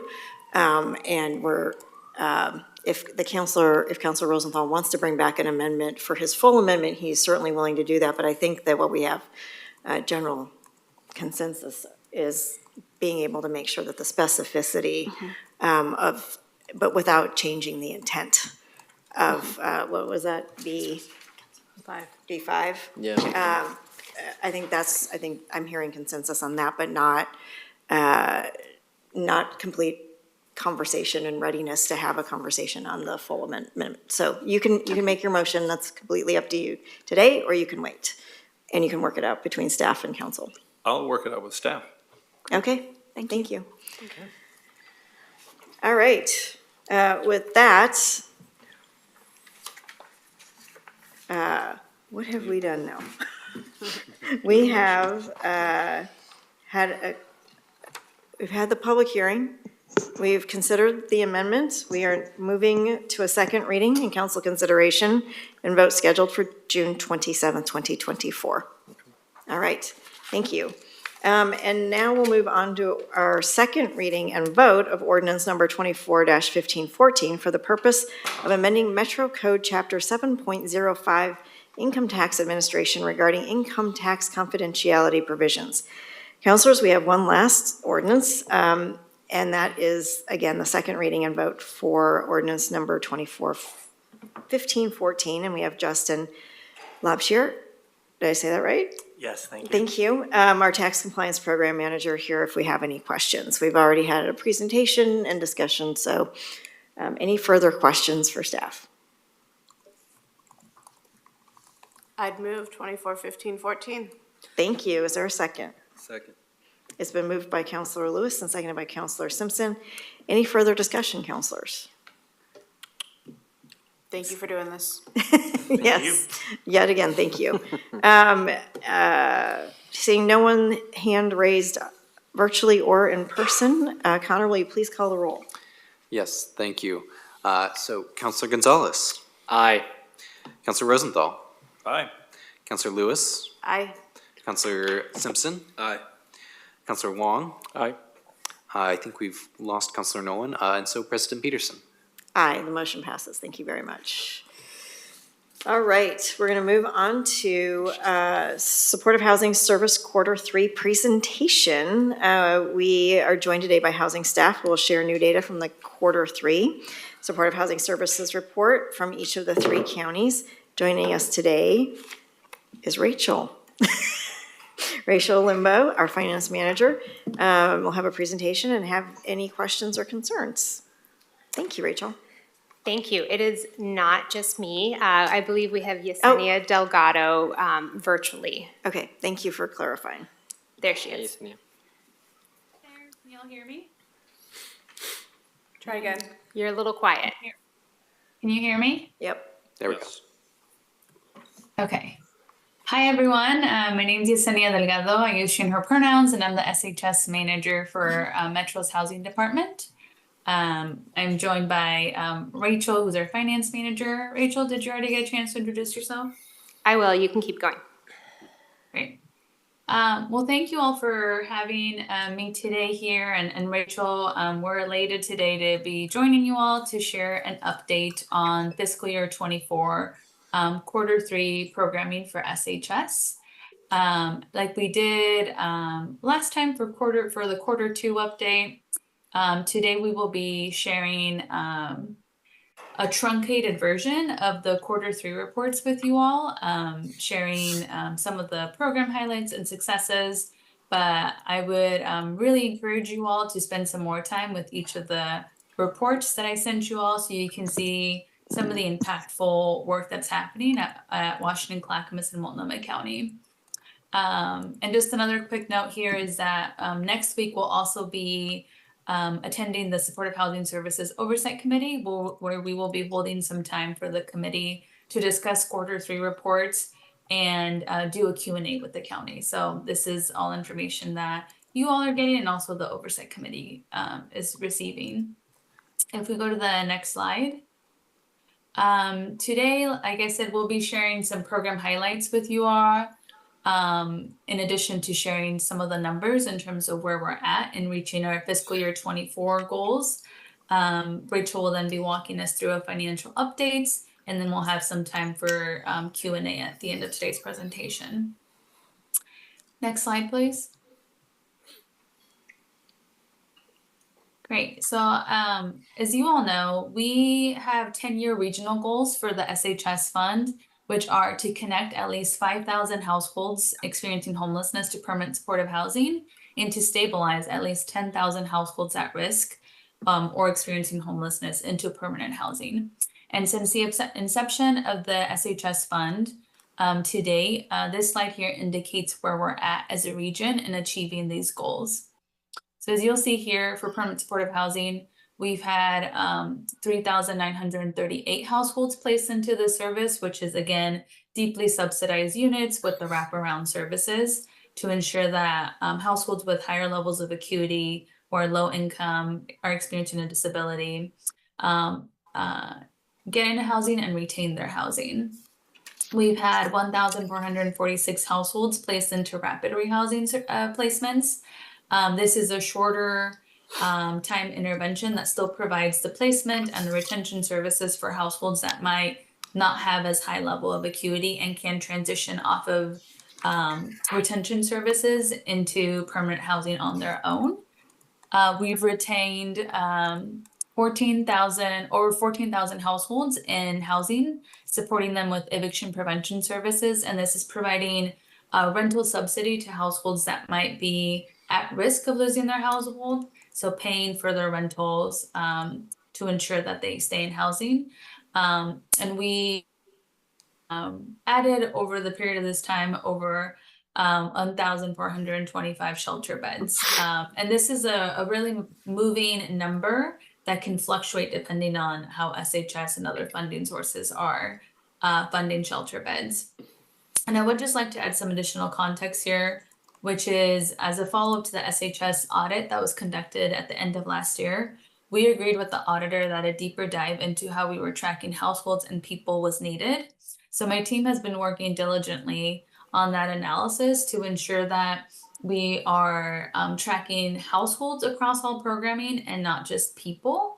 So as the analysis continues to be underway, because there's a lot of data that we need to analyze, there might be some slight deviations to these numbers as we make that full transition to households to people. But for now, this is where we're at year to date, doing incredible work to reach 5,000, 10,000 goals that the SHS Fund regional goal metrics were for us. And if we go to the next slide, this slide provides the numbers just for this fiscal year 24 through March 31st, which is when Q3 ends. So you'll see here in the middle column, the goal that we had. In the interest of time, I won't go through all of these, but you'll see in that third last column that we have placed 966 households just in this year into PSH, the 778 households into rapid rehousing. 2,201 households have been served in the eviction prevention service programming. And you'll see the little star here indicating that we have met the goal that we set as a region for the amount of households that we would be preventing evictions for. And then you'll see the 592 shelter beds that have been sustained and created this fiscal year, leveraging SHS dollars. Next slide, please. So this slide here, you'll see the slide aggregates the county's outcomes into a regional number for each intervention. So you'll see the 4 quarters on one axis and the percentage of the goal met on the other axis. And the lines indicate where counties are at on their regional progress to annual work plans. So given the data presented so far, and with the trends that we have been seeing and the amount of households that they've been able to serve, we can extrapolate that by the end of this fiscal year, we will have either reached, surpassed, or get pretty close to reaching all of the fiscal year 24 goals that we've set around housing placement goals and PSH and rapid rehousing and also shelter. Next slide, I'll just do a quick dive so you can see the breakdown per county. And this is just data that you already saw in earlier slides, but this is just for Clackamas County. This is how they did in each of the service areas through Q3. And you can see here that they are doing a really incredible job already reaching their goals in rapid rehousing, eviction prevention, and shelter units. They are 78% met for their PSH goals with 1 quarter left to go. I would say that that's pretty good. And PSH, as you all might know, is an intervention that usually takes longer to get people housed because of the level of acuity there. So this is really not surprising and feeling pretty confident based on what Clackamas County has shared that they'll be able to reach this goal. Some highlights about Clackamas County, if we go to the next slide. Yeah, this slide here speaks to the Clackamas County's efforts on shelter expansion and collaborative partnerships. Clackamas County has implemented a new contract with Native Family Center NAEA's shelter program will be able to serve 56 family households annually with time-limited emergency shelter, working towards a goal of moving participants into safe, stable, and permanent housing resources. Additionally, Clackamas County also in this quarter executed an amendment with Northwest Family Services contracts, allowing the county to support 161 year-round shelter units. This also expanded housing pathways for approximately 38 youth annually into their foster youth to independence program, and this will provide emergency shelter, navigation, and case management services for them to maintain stability with their housing. Next is a dive into Multnomah County's numbers. You'll see here that they have met their goal that they set for shelter units, and they are still have a little bit of ways to go with their PSH goals, being that they're at 354 households, so about 72%. For rapid rehousing, they are at about 431 households, so close to reaching that goal. And for eviction prevention, 251 households of the 600 households that they've shared. And they have shared with us that this number is lower than in previous years, and that is because they use other more restricted funding sources for this service type and anticipate that in these later quarters, they'll leverage the SHS funding. So we'll see a rise in this number. The next slide highlights a program in Multnomah County, Bridges to Change. This slide shows their effort to implement and expand their behavioral health services using SHS dollars. In Q3, the Bridges to Change stabilization and transitional housing project successfully closed on a property. The project is in partnership with Multnomah County's Behavioral Health Division, and this project will provide 2 housing programs, a short-term stabilization center for 10 to 12 people with longer-term transitional housing project needs. And the services will include substance abuse, treatment and management, mental health stabilization, and transitional housing services. So really great partnership happenings in Multnomah County to ensure that households with higher needs are getting the services needed for them. In this next slide, you'll see the breakdown that you've been seeing in previous slides for Washington County in terms of their specific numbers for Q3, with 296 households being placed for permanent supportive housing, 1,153 for eviction prevention, and they've surpassed the goal that they've had for themselves in this area.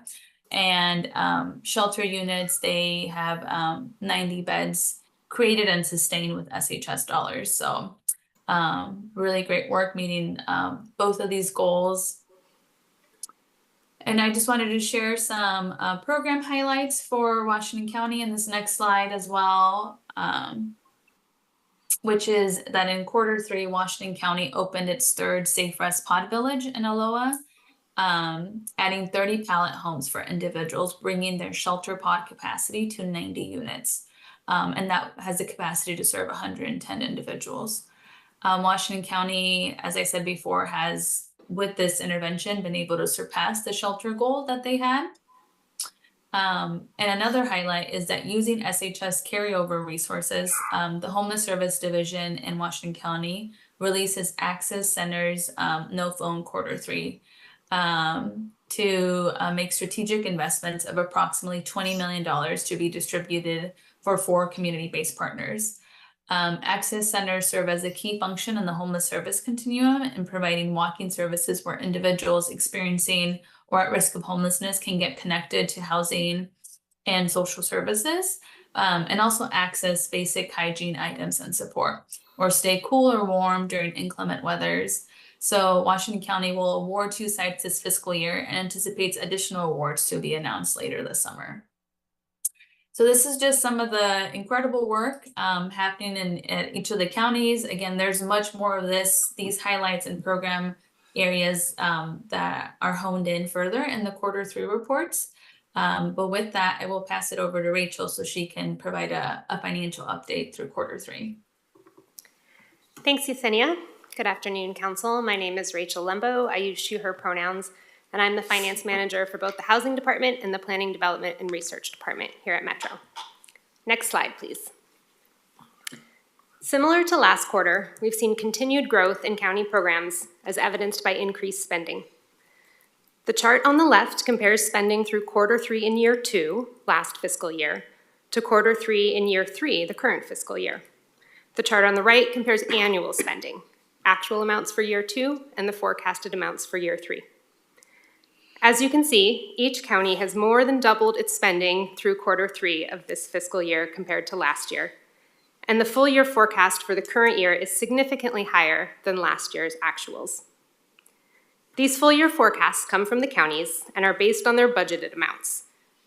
Are below their budgeted amounts, which is normal when building up a new program.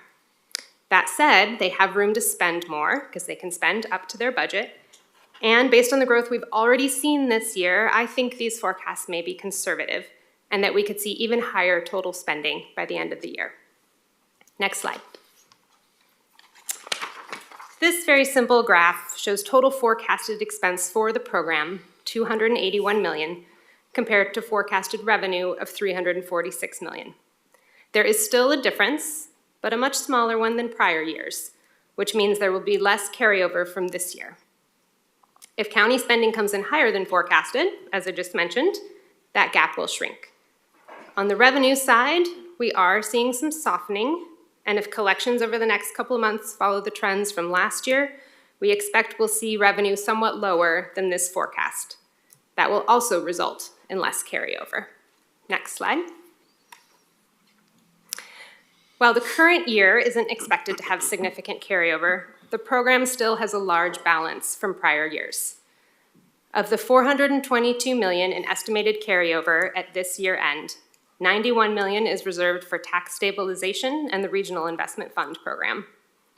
Counties have developed plans for the remaining $331 million and started making investments this year, some of which Yesenia just spoke to, but also including temporary expansion of services like the short-term rent assistance and investments in shelter, drop-in centers, and transitional housing.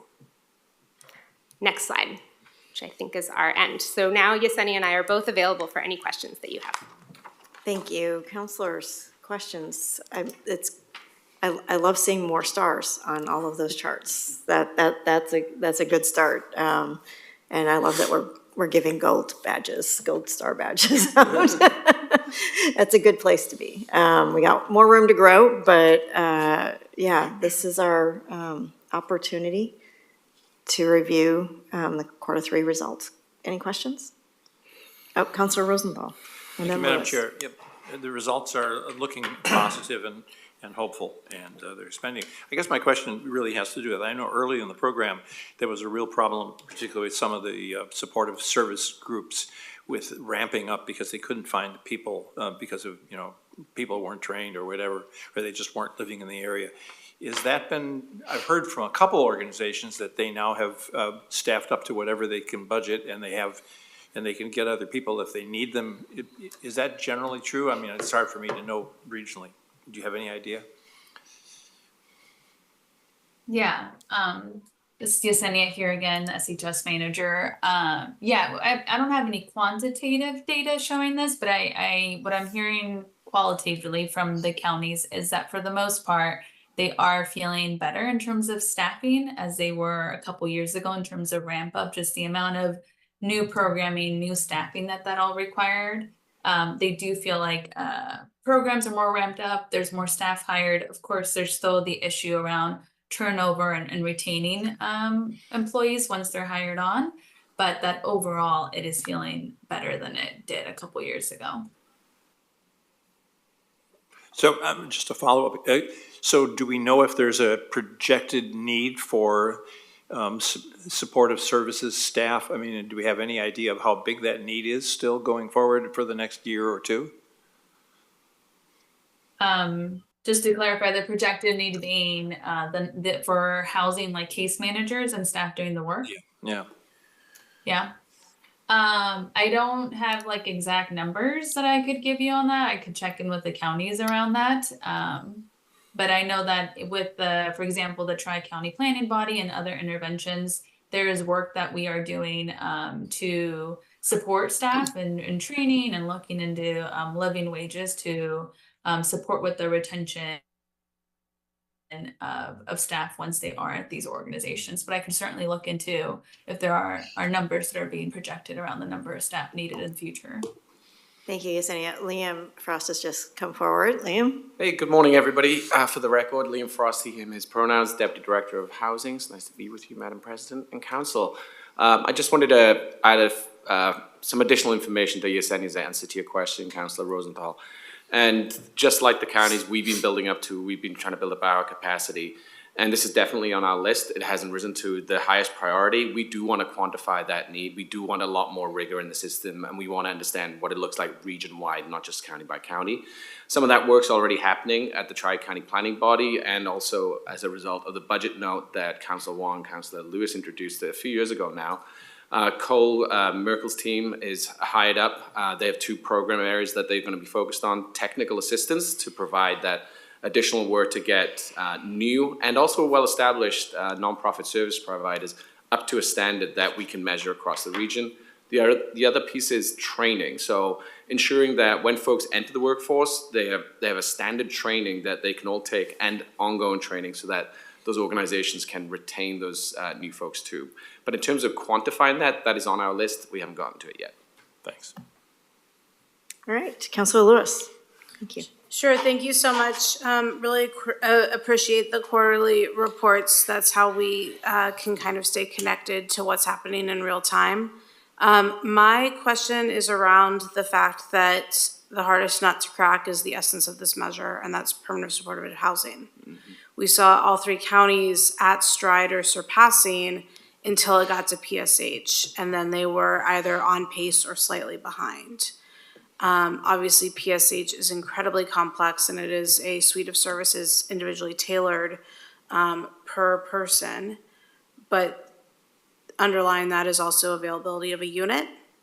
So in the pacing, do we have any anecdotal or data-driven evidence of the pace being off of the otherwise rapid success because of time it takes to do the services or time it takes to match those services and the person to a unit? I'll let Yesenia answer first and I'll follow up. Yesenia? Yeah, thank you for the question, Councilor Lewis. And I think you already spoke to some of this in your question. And it is a multifaceted program area that has multiple different kind of parts that feed into having a successful PSH program. And I wouldn't, from what I've heard from all the counties and in doing further work with them, is I think that we will reach that 5,000 goal that we set forth. I think when you look at some counties that have project-based PSH, for example, just the amount of time that it's taken to actually build these project-based units after the pandemic, just the timing of construction really doubled, I would say. So that is a delay in construction and projects that you just, counties didn't anticipate 3-4 years ago when putting forth these plans and these metrics. And then, of course, there's the nuance piece around these households and there being higher level of acuity. So the amount of sometimes time and work that it takes to like build that trust, get those navigation documents that they need to, move into housing, just takes longer than it does for some of these other intervention types, which is what's causing also it to take longer. And I think it's one of those things where you go slow to go fast, right? I think taking the time to ensure that a household is accurately matched to a service type that is going to have the services that they need, whether it be a specific focus on veterans or a culturally specific type of PSH program, I think will pay dividends down the road in these households with, again, these higher levels of acuity being able to retain their housing. But at this point in time, I can say that I'm feeling optimistic that we will reach that 5,000 PSH goal. Thanks, Yesenia, and I just want to follow up and say thank you for the question and give me yet another opportunity to talk about the regional work of the Tri-County Planning Body. I appreciate it. So Yesenia just shared there some of the initial challenges of what we often call project-based or site-based permanent supportive housing, where housing is deliberately developed for that purpose. It's new or it's acquired. What the main area that the Tri-County Planning Body has been focused on is more the private market, or what we call scattered site placements. And some of those placements are permanent supportive housing. The local nonprofits across every part of the region have run into issues because a caseworker isn't necessarily equipped to have real estate knowledge in the moment and understand where units are available. As part of one of those 6 goals in landlord recruitment, Multnomah County is taking on something of a pilot project on behalf of the region. They're contracting with an organization named Housing Connector from Seattle, and they use a platform in real time to identify units that are currently available in the private market and also help manage some of those relationships with landlords. What we hope that means is that service providers, housing navigators on site, outside, are able to place folks either directly into housing or through shelter and into housing. We'll find out how that's going along the way. Great, thank you. Done? Okay, Councilor Gonzalez, then Wong and Simpson. Thanks, President Peterson. Thank you for the presentation and great to see the progress. Yesenia, thank you. I feel the need to ask a more pointed question. And it's one that I feel like I've tried to pursue through staff avenues and briefings and conversations, but also potentially elevate the question to the council here in more of a policy format. And, you know, understand my question is not a criticism of the effort and the intention being implemented by the counties, but trying to bring it back a little bit more to what my understanding was in the original crafting of the measure. So, and I'm gonna make it as it's not technical really, but it's the general themes of population A, we would invest 75% of our resources in this community. Population B would be 25% of the investment. From the quarterly reports that that have been submitted to us, just in like really back of napkin numbers, you know, looking at the numbers from each county, dividing them in my calculator, again, not super technical, but still I think indicative of a trend is, you know, what I'm worried about, what I'm seeing right now, and I think Councilor Lewis's question might get to this, about like the life of the measure, investment, and getting there in the latter years, is that, again, from our suburban counties, seeing about 75% of spending or results this year are in population B. And I mean, again, just if we look at that, whereas in Multnomah County is closer to 50-50. You know, my question is, with this original intent of the measure of the 75-25, does that still hold? Am I holding on to a false assumption here? That's my first question. And second, you know, what is the relationship of what is the nature of our relationship with this implementation and the understanding of the counties with that kind of assumption, and how we get to that by the end of, you know, the scheduled measure in 2030. So again, I'm doing some back of the napkin math here. And I understand that it might not be like fully accurate or not, but I think this merits a conversation from the council. That if this quarter, or this report shows, you know, 75% of the money going to population B, it's helping families, it's helping individuals that are in dire need. But what I'm worried is like something like this is happening, where voter intent, or at least the intent of this council when we proposed the measure, made promises to the community, campaigned for this, and then it seems other things are happening. So again, it's not meant to be a criticism on any of the programs, the hard work of our county staff for our CBOs. I really want to elevate this more to really a policy conversation on high level outcomes, and see what our staff have to share with us, and also if counselors have also acknowledged or seen that, or have conversations around that. So again, I know it's a pointed, sharp question. wanted to make sure I land it correctly, but I appreciate the opportunity to ask it. Thank you. Well, I think that's a great question to ask Councilor Gonzalez, and I'm gonna hand it over in just a minute to Yesenia to describe some of the specific challenges unique to Population A and Population B. But I want to answer your question directly. Yes, it was the original intent of the measure to make sure that we were spending 75% of the revenue on Population A and 25% on Population B. I think Rachel, myself, Patricia, Yesenia have all been very clear with the counties, and also with you all too in our various meetings, that we talk about ramp up all the time, right? The first few years we're ramping up, We're about to enter year 4, and I believe, Councilor Gonzalez, that now is the time to start asking this question, because if we are not being intentional about staying true to the original commitment, then we could talk about ramping up for another 6 years, sorry. So I just want to say I appreciate the question, and I also want to acknowledge that now is the right time to start going deeper. Yesenia?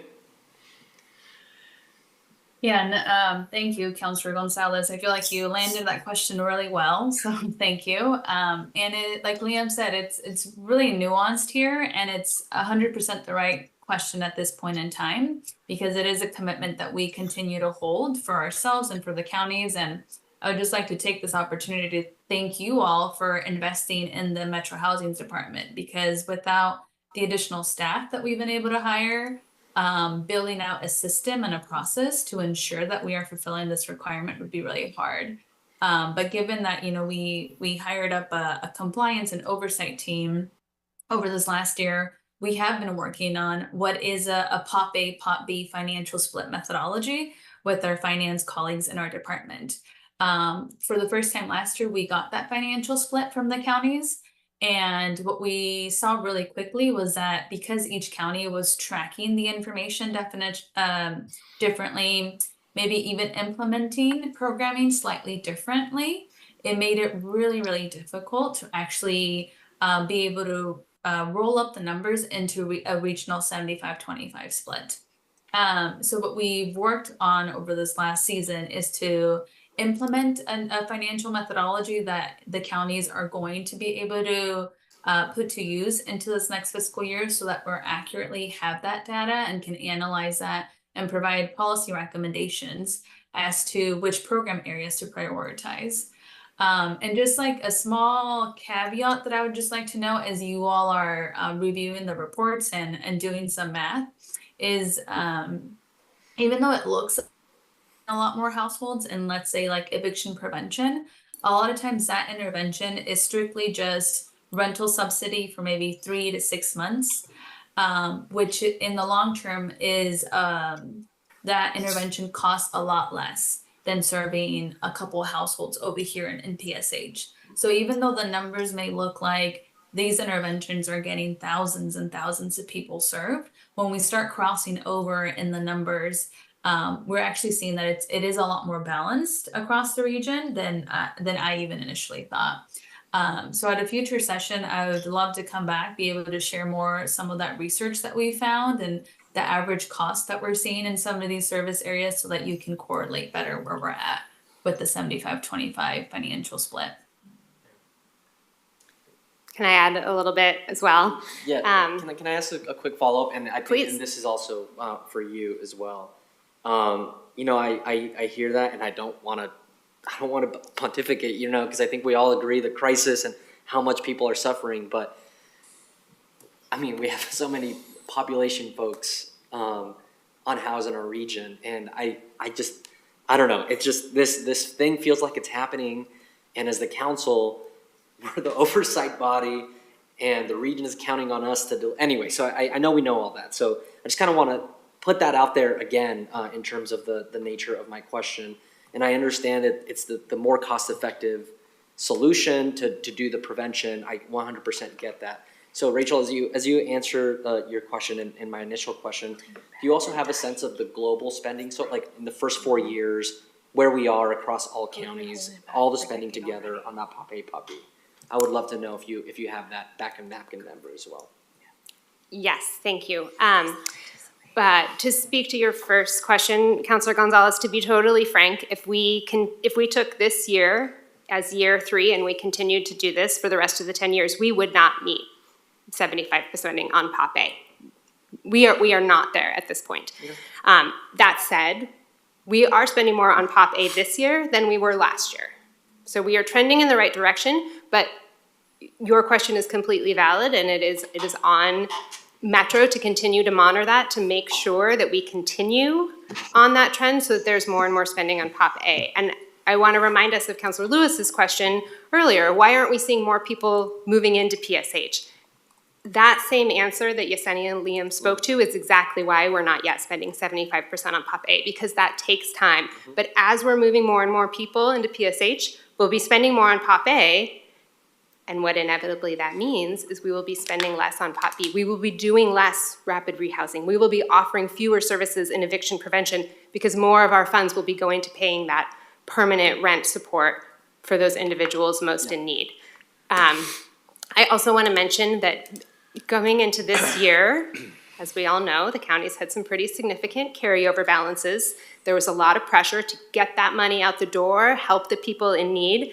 They didn't yet have the rental units, the relationships built, and the readiness of people to move into PSH, but they had a lot of people with short-term needs. So they intentionally took some of those carryover funds and invested it in one-time or short-term expansions of those programs in order to help, because they had the funding this year and they could do that this year, with the knowledge and understanding that that will have to wind down, that it can't continue at that level.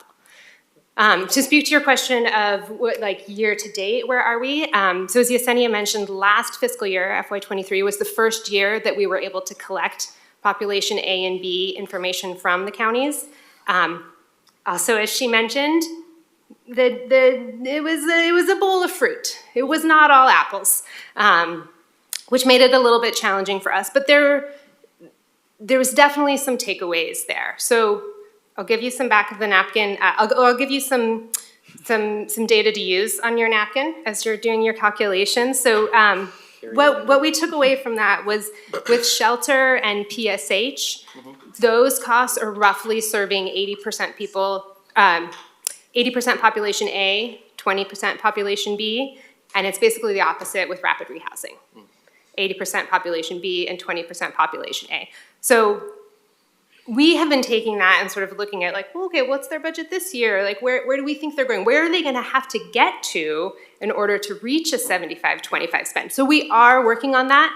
My hesitation is that, again, that memo we received last year was a bowl of fruit. We're hoping this year we get some apples, all Honeycrisps. And that data's a lot better. And so we are building out the process to be able to monitor and analyze that, but we're really excited about getting this FY24 report so that we have better data inputs as we're using to analyze. But it is definitely something that we are looking at and will be, I think, something that we can start to build into our 5-year forecast that we'll work on next fall. And if I could just add another short comment about the free bowl. I prefer Cosmic Crisps, by the way. But it's a huge priority for Yesenia's team right now to standardize those definitions across the board to make sure that data that we're receiving is dependable and rigorous. So I just want to make that comment too. In fact, it's the reason to regionalize the conversation, and the counties have been wanting to do that for 20 years. And so I think this has offered us that opportunity. And it was long-term needed in the past. So thank you for continuing to keep your eye on it and work on it and bring us all to the similar discussion points and data points so that we can actually tell people that their money is being spent the way they intended. So thank you. Councilor Wong. Thank you, Madam President, and thanks for the presentation. I think I'm following on some of the conversations we heard from the stakeholder advisory group, but I was just looking through kind of the executive summary, just pulled up Multnomah counties, and they listed some of their second key accomplishment was spending $47.5 million, and exiting contracts for this amount, and then executing contracts with 61 service providers. And like, I know there's immense pressure to spend money, but I'm not seeing those as accomplishments in the terms of outcomes that we're looking for. They're outcomes in administration, maybe. So I'm wondering if when we're collecting these kind of reports, we get more systematized indicators of success that aren't just we spent money, right? Because if you gave me a bunch of money, I could spend money, but is that the highest use of that money, and was it effectively spent? Was it efficiently spent? And what I'm just saying is we just spent a bunch of money. So I think there's a step missing where, as an oversight and as a public, we want to know that we're getting the best, impact out of these public investments. So spending money for the sake of spending money, I don't really see that as the key accomplishment, but I don't really know how to draw that out from a report, because I do see like good things are happening. We just don't know if it's the best use of those dollars.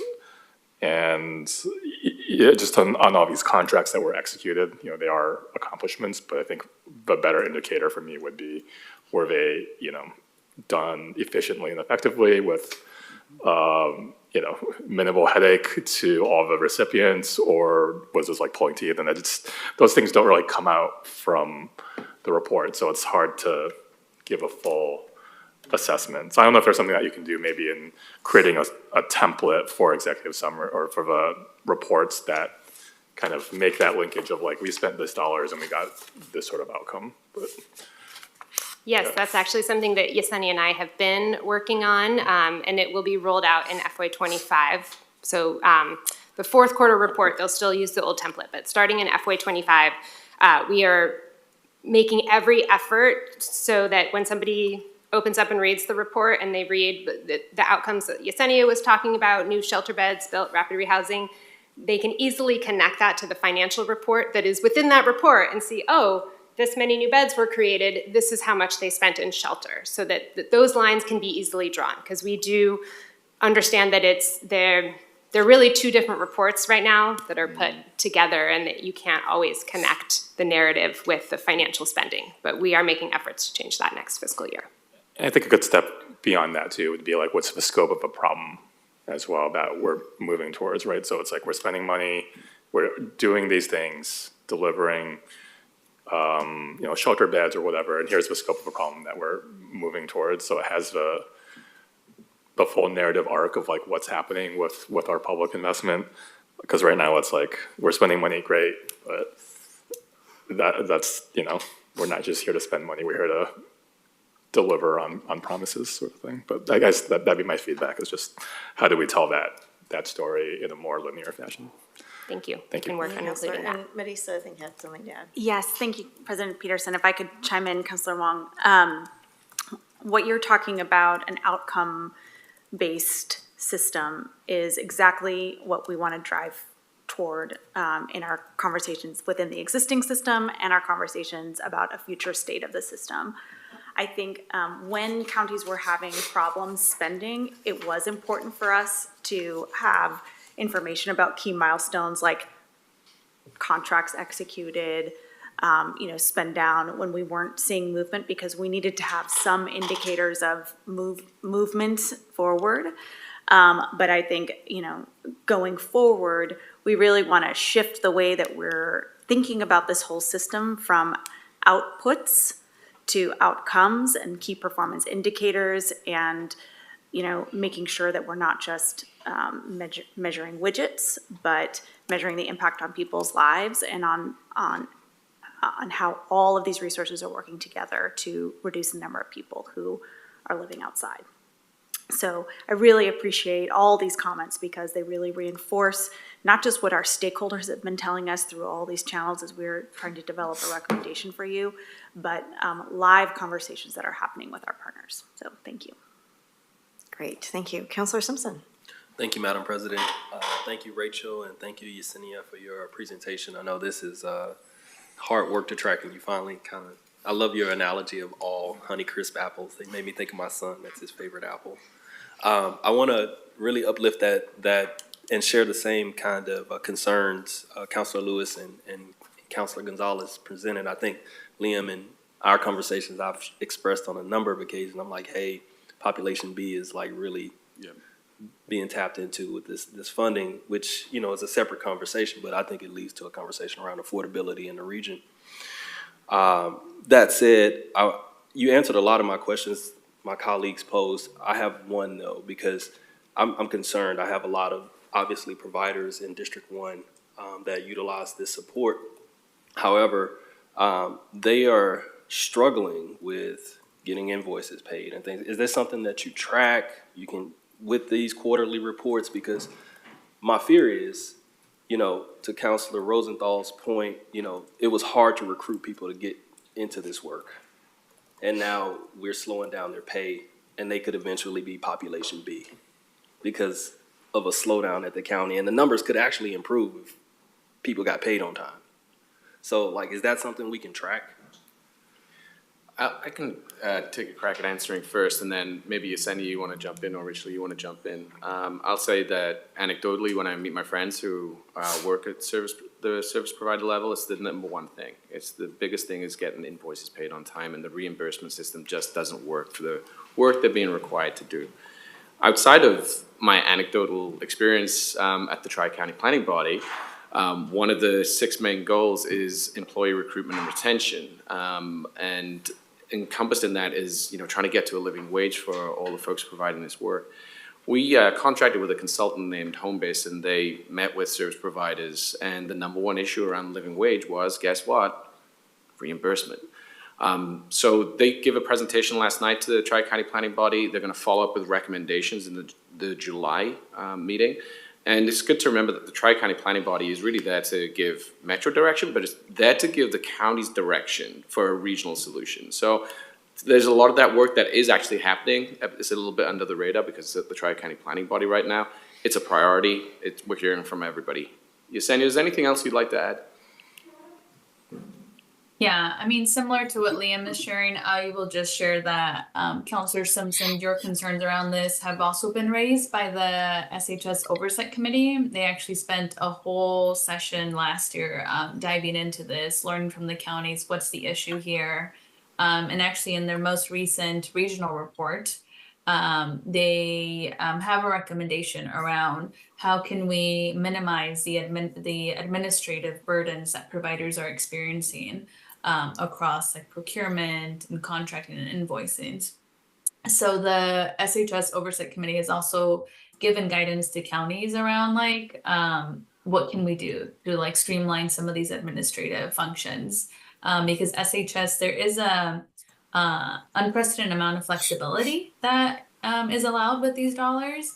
But again, it's being contorted through the bureaucracy, right, of government institutions. And that's where I think there's still some back and forth and some more work there to do with the counties. But like Liam said, TCPB, SHS Oversight Committee, Metro staff, we're all working together with the counties to see what we can do in this area to advance payments and minimize the administrative burdens to providers. The only thing I'll add, excuse me, is that we did share a memo with the counties that we called contracting best practices, where we said, we encourage you to explore advance payments. Here's how we think that might work. We encourage you to consider administrative rates. I know that's not what you were talking about, but it's another thing that comes up often. And approve administrative rates in these ways and allow for these flexibility in this. And we did see some traction with that at some of the counties. We've heard that they have increased their payment time. We have some of the counties exploring trying out making advance payments and testing out how that's working with their service providers. It's not necessarily all the counties who are immediately jumping on board and wanting to try new things. So I think there's still a lot of work to be done there. But the great thing about this being a regional program is that if one county is open and willing to trying a new thing and gets some success with it, then they can share how that's really worked for them with the other counties, and it makes it easier for the other counties to make those changes as well. Yeah, and I just want to make note that shout out to Washington County. I saw that note about the 20 million going out to community-based organizations. Like, having that kind of like standard across all 3 counties would be great, because the small cities need help. I'm gonna say it again. I'm gonna keep saying it because they keep pulling on me. They need help. Thank you. Thank you. We've got another round of questions. I'm going to ask if we can keep this questions and answers shorter. We've put a lot of time and energy, as well we should, into this topic. I just want to call out the time. So, Councilor Rosenthal and then Councilor Lewis. Thank you, Madam Chair. Just a very quick one. Your efforts to get the counties to get on board with payment, that from what I hear on the street out in Washington County is Washington County has pretty much, most of the nonprofits are pretty happy with the turnaround time.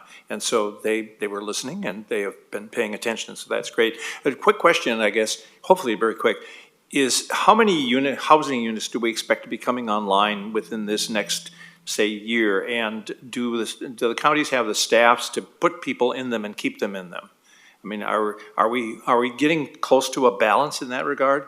I mean, because, we can't put people in without having staff to support them, and we can't, we also need units to put people in. I think this is. Yeah, I don't. Go ahead, Yesenia. Sorry. I was gonna say, I don't have the numbers off the top of my head, but given the plans that the counties submitted, I could certainly get that housing unit number over to you all, and then get some information from them in regards to staffing. Okay, thanks. Okay, Councilor Lewis. Sure. Rachel, I really appreciate you bringing up the best practices for payment, because these dollars are local. They originate in the community, they stay in the community. They do not require the things that HUD inanely requires. So I would be curious if we could put together a scorecard to help us understand which counties have done which innovations. And I feel like there's a larger conversation that we can reference here, which is if we are going to reform or revise how we do this, I'd like to use that as criteria in order to continue in the program. If you're not making strides on using these dollars in a way that actually benefits the service providers, I don't know what you're doing, trying to innovate the system. Thank you. All right, seeing no more hands raised, thank you. And again, thank you for the quarterly reports. It does keep us much more engaged, which is what we wanted. And I know that there was, again, a startup program, but we are now into the implementation phase. Hopefully, we are gaining speed, and people are going to, the counties are maxing this program out to the fullest extent. And we look forward to more gold stars. All right, thank you. Thank you. Thank you. Okay, Council, we'll move on to Chief Operating Officer Communication. Thank you, President Peterson.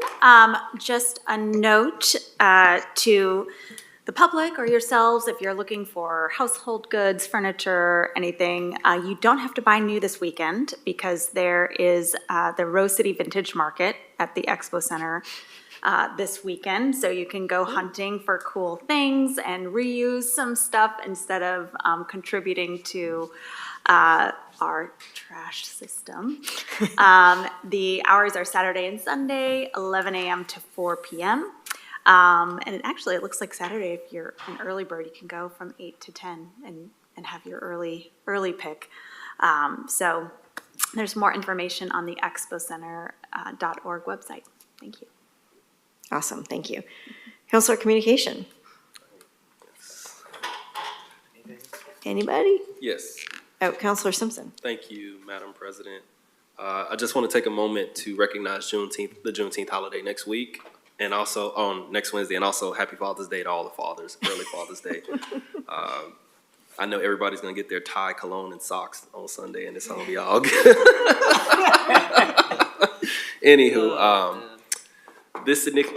Juneteenth commemorates the end of slavery in the United States, marking June 19th, 1865, when news reached Galveston, Texas, declaring enslaved people free 2.5 years after the Emancipation Proclamation was issued. And I grew up down there, so, it evokes a different level of spirit than I would say it is here, because, we have pretty plain conversation. They say, well, dog, these people made money off of us for an additional 2.5 years, and they kept us working. So, like, we are in that spirit. So, for me, Juneteenth continues to serve as a powerful reminder of the resilience, strength, and determination of those who fought against the injustices of racism, slavery, and continue to combat systematic racism and oppression today. Black liberation encompasses more than the historical end of slavery. It encompasses ongoing efforts to dismantle structural inequalities across society, advocating for equal access to education, healthcare, economic opportunities, and justice, particularly justice. This day is a time for reflection, celebration, and a renewed commitment to the principles of liberty and justice for all. For those interested in participating in any Juneteenth events next week, there are a few celebrations that you can engage in. One is the Clara People's Freedom Trail Parade and Festival on June 15th. The next is the Juneteenth Festival at Dawson Park on the 18th. Play Grow Learn is having their Juneteenth Festival in Gresham on the 19th. And Word is Bond is leading youth-led walking tours of historically Black neighborhoods on Juneteenth. So I highly encourage anybody to hop on. I know we're all gonna be off, it's a federal holiday, so go educate yourself at one of these events and then take a moment to reflect, because that's what we do every year. And it's something that I've brought that tradition home for myself in East County, and it's something that my family really enjoys on Wednesday. So we're gonna be getting down after I'm done in Gresham. Just know that. I'll take it. Thank you, Madam Counselor. President. Thank you for that. Much appreciated. Any other communications counselors? All right, we will then adjourn. We do have a small little soiree after council that I would invite you all to, and cupcakes. There are cupcakes, which I am feeling is sugar low right now. So we are adjourned, and we will see you back here next week. Thank you. Thank you.